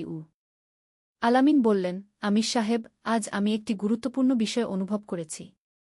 সেটি হল, আমাদের নিয়ত যখন শুধুমাত্র আল্লাহর সন্তুষ্টির জন্য হয়, তখন আল্লাহ তাআলা আমাদের সাহায্য করেন। হাসান ইবনে আলী যোগ করলেন, এবং আরেকটি বিষয় হল, আমরা যদি আল্লাহর নাম স্মরণ রাখি, তাহলে কোনো ভাই আমাদের স্পর্শ করতে পারে না। আমির মাথা নেড়ে সম্মতি জানালেন। একদম ঠিক। রাসূলুল্লাহ সাল্লাল্লাহু আলাইহি ওয়াসাল্লাম বলেছেন, যে ব্যক্তি সকালে 100 বার লা ইলাহা ইল্লাল্লাহু ওয়াহদাহু লা শারিকা লাহু, লাহুল মুলকু ওয়া লাহুল হামদু ওয়া হুয়া আলা কুল্লি শাইইন কাদির পড়ে, তার জন্য সেদিন 100টি নেকি লেখা হয়, 100টি গুনাহ মাফ হয় এবং সে শয়তান থেকে হেফাজতে থাকে। এই সময় একজন তরুণ মুজাহিদ প্রশ্ন করলেন, আমির সাহেব, আমরা কিভাবে বুঝব যে আমাদের জিহাদ সত্যিই আল্লাহর রাস্তায়? আমির উত্তর দিলেন, চমৎকার প্রশ্ন। প্রথমত, আমাদের উদ্দেশ্য হতে হবে আল্লাহর দিন প্রতিষ্ঠা করা, কোনো ব্যক্তিগত স্বার্থ নয়। দ্বিতীয়ত, আমাদের পদ্ধতি হতে হবে কুরআন ও সুন্নাহ অনুযায়ী। তৃতীয়ত, আমরা নিরীহ মানুষের কোনো ক্ষতি করব না। দশম অধ্যায়, আত্মিক উত্থান। রাত গভীর হয়ে এল। এশার নামাজের পর অধিকাংশ মুজাহিদ বিশ্রাম নিতে গেলেন। কিন্তু আলামিন, হাসান এবং আরও কয়েকজন তাহাজ্জুদের নামাজের জন্য জেগে রইলেন। রাতের নিস্তব্ধতায় তারা আল্লাহর সামনে দাঁড়িয়ে গেলেন। আলামিন সূরা মুলকের তেলাওয়াত শুরু করলেন, তাবারাকাল্লাযী বিয়াদিহিল মুলকু ওয়া হুয়া আলা কুল্লি শাইইন কাদির, কি পবিত্র তিনি যার হাতে রাজত্ব এবং তিনি সকল বিষয়ে ক্ষমতাবান। নামাজ শেষে তিনি দীর্ঘ দোয়া করলেন, আল্লাহুম্মা ইন্নাকা আফুন কারিমুন তুহিব্বুল আফওয়া ফাফু আন্নি খুহে আল্লাহ। আপনি ক্ষমাশীল ও দয়ালু, ক্ষমা করতে ভালোবাসেন, সুতরাং আমাকে ক্ষমা করে দিন। এরপর তিনি আজকের যুদ্ধে শহীদ হওয়া ভাইদের জন্য দোয়া করলেন, আল্লাহুম্মাগফির লাহুম ওয়ারহামহুম ওয়া আফিহিম ওয়াফু আনহুম খুহে আল্লাহ। তাদের ক্ষমা করুন, তাদের উপর রহম করুন, তাদের নিরাপত্তা দিন এবং তাদের ক্ষমা করে দিন। হাসান তার পাশে বসে বললেন, আলামিন ভাই, আজকের যুদ্ধে আমার মন নতুন করে পরিষ্কার হয়ে গেছে। আমি বুঝতে পেরেছি যে এই দুনিয়া ক্ষণস্থায়ী, কিন্তু আখেরাত চিরস্থায়ী। আলামিন উত্তর দিলেন, সুবহানাল্লাহ। এটাই তো জিহাদের আসল শিক্ষা। আমরা শুধু শত্রুর বিরুদ্ধে যুদ্ধ করি না, আমরা আমাদের নফসের বিরুদ্ধেও যুদ্ধ করি। এবং নফসের বিরুদ্ধে যুদ্ধটাই সবচেয়ে কঠিন। তারা দুজনে আরও কিছুক্ষণ কুরআন তেলাওয়াত শুনলেন এবং আল্লাহর জিকিরে মশগুল রইলেন। রাতের এই পবিত্র মুহূর্তগুলো তাদের হৃদয়ে গভীর প্রভাব ফেল। একাদশ অধ্যায়, নতুন দায়িত্ব। পরের দিন সকালে ফজরের নামাজের পর আমির আবু বকর সকলকে ডাকলেন। তার মুখে একটি গুরুত্বপূর্ণ সিদ্ধান্তের ছাপ। ভাইয়েরা, তিনি বললেন, গতকালকের বিজয়ের পর আমাদের এলাকায় অনেক মানুষ ইসলাম সম্পর্কে জানতে আগ্রহী হয়েছে। কিছু ক্রুসেডার সৈনিক ইসলাম গ্রহণ করতে চায়। এখন আমাদের তলোয়ার নয়, কলম তুলে নিতে হবে। আলামিন উৎসাহিত হয়ে বললেন, আমির সাহেব, এটা অসাধারণ সুযোগ। রাসূলুল্লাহ সাল্লাল্লাহু আলাইহি ওয়াসাল্লাম বলেছেন, তোমার হাতে একটি মানুষ হেদায়েত পেলে তা তোমার জন্য লাল উটের চেয়েও উত্তম। আমির মাথা নাড়লেন। আলামিন, তুমি আরবি ও ল্যাটিন দুটি ভাষাই জানো। আমি তোমাকে দায়িত্ব দিচ্ছি, যারা ইসলাম গ্রহণ করতে চায় তাদের দাওয়াত ও তালিমের এই নতুন দায়িত্ব পেয়ে আলামিনের হৃদয় আনন্দে ভরে গেল। তিনি বুঝলেন যে এটি তার জীবনের একটি নতুন অধ্যায়ের সূচনা। সেদিনই বিকালে প্রথম একদল আগ্রহী মানুষ এসে হাজির হল। তাদের মধ্যে কয়েকজন ছিল সেই ক্রুসেডার সৈনিক যারা গতকালের যুদ্ধে মুসলিমদের আচার ব্যবহার দেখে মুগ্ধ হয়েছিল। আমরা জানতে চাই, তাদের মধ্যে একজন বলল, তোমরা কোন শক্তিতে এতটা সাহসী হতে পারো? এবং যুদ্ধ জয়ের পরও কেন তোমরা আমাদের সাথে এত ভালো ব্যবহার করছ? আলামিন মৃদু হেসে বললেন, আমাদের শক্তি আল্লাহর উপর ভরসা এবং তার রাসূল মুহাম্মদ সাল্লাল্লাহু আলাইহি ওয়াসাল্লামের শিক্ষায়। আমাদের ধর্ম আমাদের শিখিয়েছে যে সকল মানুষই আদম সন্তান, সুতরাং সবার সাথে ভালো ব্যবহার করা আমাদের দায়িত্ব। তিনি তাদের কুরআনের একটি আয়াত শোনালেন, হে মানুষ! আমি তোমাদের এক পুরুষ ও এক নারী থেকে সৃষ্টি করেছি এবং তোমাদের বিভিন্ন জাতি ও গোত্রে বিভক্ত করেছি যাতে তোমরা পরস্পরে পরিচিত হতে পারো। নিশ্চয়ই আল্লাহর নিকট তোমাদের মধ্যে সবচেয়ে সম্মানিত সেই যে সবচেয়ে বেশি তাকওয়া অবলম্বন করে। সূরা হুজুরাত ১:৩। দ্বাদশ অধ্যায়, হৃদয়ের জয়। এক সপ্তাহ পরে এক অভূতপূর্ব ঘটনা ঘটল। সেই ক্রুসেডার সৈনিকদের মধ্যে ১০ জন ইসলাম গ্রহণ করার সিদ্ধান্ত নিলেন। তারা আলামিনের কাছে এসে বললেন যে তারা কালেমা পড়তে চান। আলামিন অত্যন্ত আবেগপ্রবণ হয়ে পড়লেন। তিনি আমির আবু বকর এবং অন্যান্য মুজাহিদদের ডাকলেন। সকলে একসাথে জমায়েত হয়ে বসলেন। আমার ভাইয়েরা, আলামিন বললেন, আজ আমরা এক মহান ঘটনার সাক্ষী হতে যাচ্ছি। এই মানুষগুলো স্বেচ্ছায় ইসলামের পথ বেছে নিয়েছেন। প্রথমে মার্কাস নামক একজন তরুণ সৈনিক এগিয়ে এল। তার চোখে অশ্রু। সে বলল, আমি সাক্ষ্য দিচ্ছি যে আল্লাহ ছাড়া কোনো ইলাহ নেই এবং মুহাম্মদ আল্লাহর রাসূল। আশহাদু আল্লা ইলাহা ইল্লাল্লাহু ওয়া আশহাদু আন্না মুহাম্মাদান রাসূলুল্লাহ। সে আরবিতে কালেমা উচ্চারণ করল। সাথে সাথে সকল মুজাহিদ ও আল্লাহু আকবার বলে তাকবীর দিলেন। অনেকের চোখেই আনন্দের অশ্রু। একইভাবে আরও ৯ জন কালেমা পড়লেন। আলামিন প্রত্যেককে ইসলামের মূল বিষয়গুলো শেখানো শুরু করলেন। ভাই মার্কাস, তিনি বললেন, এখন মার্কাস হল আব্দুল্লাহ। ইসলামের ৫টি স্তম্ভ রয়েছে, কালেমা, নামাজ, রোজা, জাকাত এবং হজ। আমি ধীরে ধীরে তোমাদের সব শেখাব। নতুন মুসলিমরা অত্যন্ত আগ্রহের সাথে শিখতে শুরু করলেন। তারা নামাজ শিখলেন, কুরআনের কিছু সূরা মুখস্থ করলেন। ত্রয়োদশ অধ্যায়, শান্তির বার্তা। কিছুদিন পর এক অপ্রত্যাশিত ঘটনা ঘটল। ক্রুসেডার বাহিনীর একজন উচ্চপদস্থ কমান্ডার শান্তি আলোচনার জন্য দূত পাঠালেন। আমির আবু বকর আলামিনকে সাথে নিয়ে শান্তি আলোচনায় অংশগ্রহণের সিদ্ধান্ত নিলেন। তারা একটি নিরপেক্ষ স্থানে দেখা করলেন। ক্রুসেডার কমান্ডার রিচার্ড ডে মন্টফোর্ট একজন মধ্যবয়সী অভিজ্ঞ যোদ্ধা। তার চোখে একটি ক্লান্তির ছাপ। আমির আবু বকর, তিনি বললেন, আমি দীর্ঘ সময় ধরে যুদ্ধ করছি। কিন্তু আপনাদের মতো মানুষদের সাথে যুদ্ধ করার কোনো ইচ্ছা আমার নেই। আপনাদের সৈনিকরা আমার আহত লোকদের যেভাবে চিকিৎসা করেছে, যুদ্ধবন্দীদের সাথে যেভাবে ভালো ব্যবহার করেছে, এটা আমি কখনো দেখিনি গি। আমির আবু বকর উত্তর দিলেন, কমান্ডার রিচার্ড, আমরা চাই না যে নিরীহ মানুষের রক্তপাত হোক। আমাদের ধর্ম আমাদের শিখিয়েছে যে যুদ্ধ হবে শুধুমাত্র আত্মরক্ষার জন্য। আমাদের নবী মুহাম্মদ সাল্লাল্লাহু আলাইহি ওয়াসাল্লাম বলেছেন, যে নিরীহ মানুষ হত্যা করে সে জান্নাতের সুগন্ধ পাবে না। আলামিন যোগ করলেন, কমান্ডার, আমাদের পবিত্র কুরআনে আল্লাহ বলেছেন, যে একটি প্রাণ হত্যা করল অন্যায়ভাবে বা পৃথিবীতে ফাসাদ ছড়ানো ছাড়া, সে যেন সকল মানুষকে হত্যা করল। আর যে একটি প্রাণ রক্ষা করল সে যেন সকল মানুষকে রক্ষা করল। সূরা মায়েদা ৩:২। কমান্ডার রিচার্ড বিস্মিত হয়ে বললেন, আমি এমন যুদ্ধের নীতি কখনো শুনিনি। আমাদের এখানে বলা হয় যে শত্রুদের নির্মূল করে দিতে হবে গু। এটাই আমাদের পার্থক্য, আমির বললেন। আমরা মানুষের শত্রু নই, আমরা অন্যায় ও জুলুমের শত্রু। আপনি যদি শান্তি চান, আমরা শান্তিতে আছি। কিন্তু যদি আপনি আমাদের উপর জুলুম করেন, তাহলে আমাদের আত্মরক্ষা করতেই হবে গি। দীর্ঘ আলোচনার পর একটি শান্তি চুক্তি সম্পাদিত হল। দুই পক্ষ সিদ্ধান্ত নিলেন যে তারা আর একে অপরের বিরুদ্ধে যুদ্ধ করবেন না এবং বাণিজ্য ও সাংস্কৃতিক আদান-প্রদানে সহযোগিতা করবেন। ১৪ অধ্যায়, জ্ঞানের আলো। শান্তি প্রতিষ্ঠার পর আলামিন একটি নতুন প্রকল্প হাতে নিলেন। তিনি একটি মাদ্রাসা প্রতিষ্ঠা করলেন যেখানে মুসলিম ও নমুসলিম উভয়েই শিক্ষা গ্রহণ করতে পারবেন। আমির আবু বকর এই প্রকল্পে পূর্ণ সহযোগিতা দিলেন। আলামিন, তিনি বললেন, রাসূলুল্লাহ সাল্লাল্লাহু আলাইহি ওয়াসাল্লাম বলেছেন, জ্ঞান অর্জন করা প্রত্যেক মুসলিম নরনারীর উপর ফরজ। তোমার এই কাজ অত্যন্ত প্রশংসনীয়। মাদ্রাসায় কুরআন হাদিসের পাশাপাশি গণিত, চিকিৎসাবিদ্যা, ইতিহাস এবং বিভিন্ন ভাষা শেখানো হতো। আলামিন নিজেই প্রধান শিক্ষকের দায়িত্ব নিলেন। একদিন ক্লাসে তিনি ছাত্রদের বললেন, বন্ধুরা, জ্ঞান হল আল্লাহর সবচেয়ে বড় নিয়ামতগুলোর একটি। কুরআনে আল্লাহ বলেছেন, পড়ো তোমার রবের নামে যিনি সৃষ্টি করেছেন। সূরা আলাক ১। এটাই ছিল রাসূলের প্রতি প্রথম ওহী। তার ছাত্রদের মধ্যে ছিল আব্দুল্লাহ, পূর্বনাম মার্কাস, এবং আরও অনেক নমুসলিম। তারা অত্যন্ত আগ্রহের সাথে ইসলামী জ্ঞান অর্জন করছিলেন। উস্তাদ, আব্দুল্লাহ জিজ্ঞেস করলেন, আমি জানতে চাই ইসলামে বিজ্ঞান ও গবেষণার গুরুত্ব কি? আলামিন উত্তর দিলেন, চমৎকার প্রশ্ন। ইসলাম বিজ্ঞান ও গবেষণাকে উৎসাহিত করে।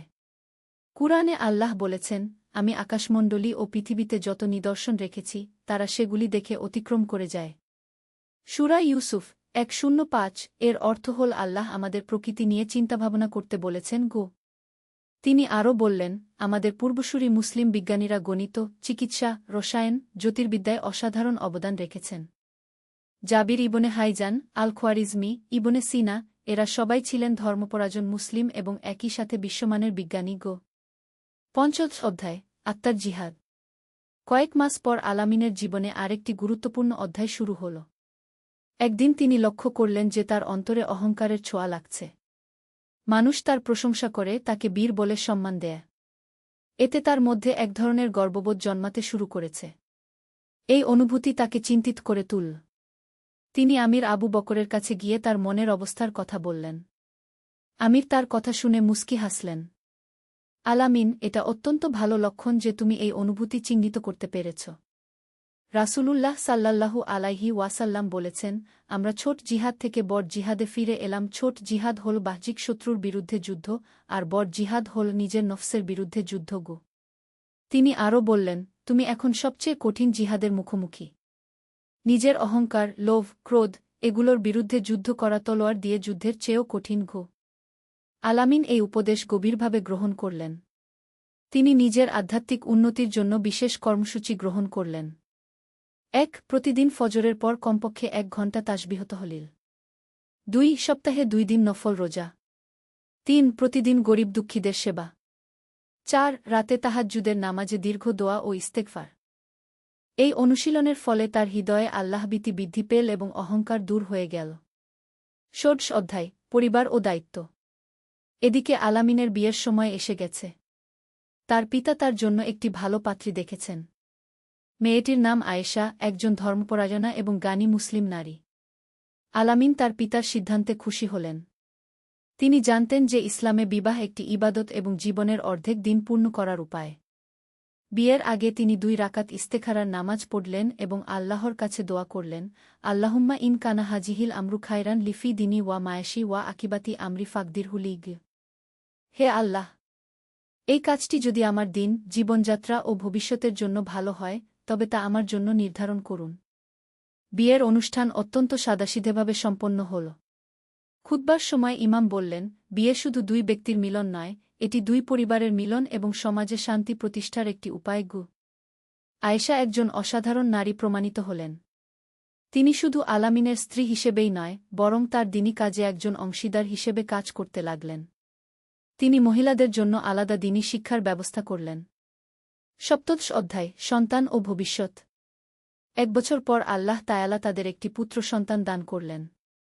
তারা তার নাম রাখলেন মুহাম্মদ, নবী করিম সাল্লাল্লাহু আলাইহি ওয়াসাল্লামের নামানুসারে। সন্তান হওয়ার পর আলামিনের দায়িত্ববোধ আরও বৃদ্ধি পেল। তিনি বুঝলেন যে শুধু তার নিজের আখেরাত নয়, তার সন্তানের সুশিক্ষা ও সুন্দর ভবিষ্যতের জন্যও তাকে কাজ করতে হবে। আয়েশা, তিনি তার স্ত্রীকে বললেন, আমাদের এই ছেলেকে এমনভাবে গড়ে তুলতে হবে যেন সে আল্লাহর একজন নেক বান্দা হয়। রাসূলুল্লাহ সাল্লাল্লাহু আলাইহি ওয়াসাল্লাম বলেছেন, তোমরা প্রত্যেকেই দায়িত্বশীল এবং নিজ নিজ দায়িত্ব সম্পর্কে জবাবদিহি করতে হবে। আয়েশা উত্তর দিলেন, আমিন। আমি চাই আমাদের ছেলে কুরআন হাদিসের জ্ঞান অর্জন করুক, কিন্তু সেই সাথে দুনিয়ার প্রয়োজনীয় জ্ঞানও যেন তার থাকে। তারা দুজনে মিলে তাদের সন্তানের জন্য একটি সুন্দর পরিকল্পনা তৈরি করলেন। সন্তান যখন একটু বড় হবে, তখন তাকে কুরআন মুখস্থ করানো হবে, আরবি ভাষা শেখানো হবে এবং সেই সাথে অন্যান্য প্রয়োজনীয় বিষয়ও। অষ্টাদশ অধ্যায়, জীবনের শেষ যুদ্ধ। আলামিনের বয়স যখন 50, তখন আবারও তাদের এলাকায় একটি নতুন চ্যালেঞ্জ এল। একদল দস্যু যারা কোনো ধর্মে বিশ্বাস করে না, শুধু লুটপাট আর অন্যায়ে বিশ্বাস করে, তারা এলাকায় ত্রাস সৃষ্টি করতে শুরু করল। এই দস্যুরা মুসলিম খ্রিস্টান নির্বিশেষে সবার উপর অত্যাচার করছিল। তারা মসজিদ গির্জা দুটোই ধ্বংস করেছে, নিরীহ মানুষ হত্যা করেছে। আমির আবু বকর তখন অনেক বিদ্ধ হয়ে গেছেন।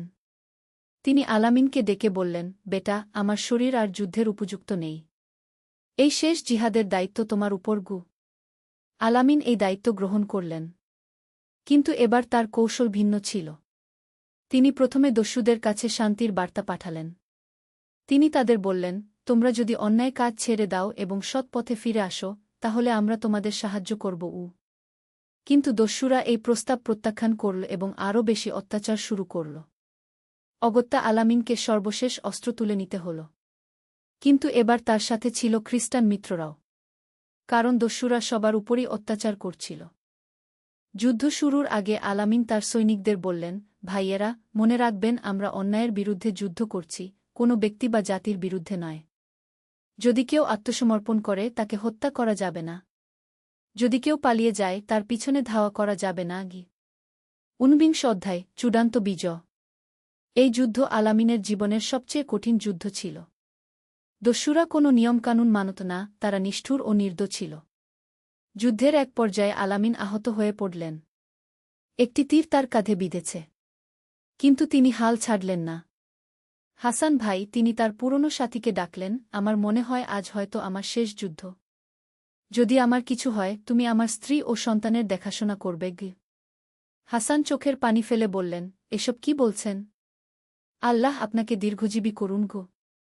কিন্তু আল্লাহর ইচ্ছা ছিল অন্য। যুদ্ধের শেষ পর্যায়ে আলামিন আরেকটি গুরুতর আঘাত পেলেন। তিনি মাটিতে পড়ে গেলেন। তার মৃত্যুশয্যায় তিনি বললেন, লা ইলাহা ইল্লাল্লাহু মুহাম্মাদুর রাসূলুল্লাহ। আল্লাহুম্মা আগফিরলি ওয়ারহামনি ওয়ালহিকনি বীর রফিকিল আলাগ। হে আল্লাহ! আমাকে ক্ষমা করুন, আমার উপর দয়া করুন এবং আমাকে সর্বোচ্চ বন্ধুর, রাসূলের সাথে মিলিত করুন। আলামিন 5-2 বছর বয়সে শাহাদাত বরণ করলেন। তার মৃত্যুর সাথে সাথে দস্যু বাহিনী সম্পূর্ণভাবে পরাজিত হল। 20 অধ্যায়, উত্তরাধিকার। আলামিনের মৃত্যুতে পুরো এলাকা শোকে মুহ্যমান হয়ে পড়ল। মুসলিম খ্রিস্টান নির্বিশেষে সবাই তার জানাজায় অংশগ্রহণ করল। তার ছেলে মুহাম্মদ তখন 2-5 বছরের তরুণ। সে তার বাবার পথ অনুসরণ করার প্রতিজ্ঞা নিল। আয়েশা তার স্বামীর মৃত্যুতে ধৈর্যের পরিচয় দিলেন। তিনি বললেন, ইন্না লিল্লাহি ওয়া ইন্না ইলাইহি রাজিউন। আল্লাহ যা দিয়েছিলেন তিনিই ফিরিয়ে নিলেন। আলহামদুলিল্লাহ। আলামিনের প্রতিষ্ঠিত মাদ্রাসা তার মৃত্যুর পরও চালু রইল। সেখানে তার ছেলে মুহাম্মদ প্রধান শিক্ষকের দায়িত্ব নিল। বছরের পর বছর কেটে গেল। আলামিনের কাহিনী মানুষের মুখে মুখে ছড়িয়ে পড়ল। তার জীবনের গল্প শুনে অনেক মানুষ ইসলামের প্রতি আকৃষ্ট হল। উপসংহার: আদর্শের আলো। আলামিনের জীবন আমাদের শেখায় যে প্রকৃত জিহাদ শুধু যুদ্ধক্ষেত্রে নয়, বরং জীবনের প্রতিটি ক্ষেত্রে। জ্ঞান অর্জন, সৎকাজের আদেশ, অন্যায়ের বিরুদ্ধে প্রতিবাদ, মানুষের সেবা এসবই জিহাদের অংশ। তার জীবনের শিক্ষা: ১. আল্লাহর উপর পূর্ণ ভরসা। কোনো কাজে সফল হতে হলে আল্লাহর সাহায্য প্রয়োজন। ২. ন্যায়বিচার। যুদ্ধের সময়ও ন্যায়বিচার ও মানবতা বজায় রাখতে হয়। ৩. জ্ঞান অর্জন। তলোয়ারের চেয়ে কলমের শক্তি বেশি। ৪. সহনশীলতা। অন্য ধর্মের মানুষদের সাথে শান্তিপূর্ণ সহাবস্থান সম্ভব। ৫. আত্মসংশোধন। বাহ্যিক শত্রুর চেয়ে নিজের নফসের বিরুদ্ধে যুদ্ধ বেশি গুরুত্বপূর্ণ। আলামিনের কাহিনী আজও মানুষকে অনুপ্রাণিত করে। তার জীবন প্রমাণ করে যে ইসলাম একটি পূর্ণাঙ্গ জীবন ব্যবস্থা, যা শুধু ব্যক্তিগত জীবনেই নয়, বরং সমাজ ও রাষ্ট্রীয় জীবনেও শান্তি ও কল্যাণ নিয়ে আসতে পারে। তার জীবনের মূল বাণী ছিল, লা ইলাহা ইল্লাল্লাহু মুহাম্মাদুর রাসূলুল্লাহ, আল্লাহ ছাড়া কোনো ইলাহ নেই, মুহাম্মদ আল্লাহর রাসূল। এই কালেমার উপর ভিত্তি করেই তিনি তার পুরো জীবন পরিচালনা করেছেন। সমাপনী দোয়া: রাব্বানা আতিনা ফি দুনিয়া হাসানাতান ওয়া ফিল আখিরাতি হাসানাতান ওয়াকবিনা আযাবান নার। রাব্বানা তাকাব্বাল মিন্না ইন্নাকা আনতাস সামিউল আলিম। হে আমাদের রব, আমাদের দুনিয়াতে কল্যাণ দান করুন, আখেরাতেও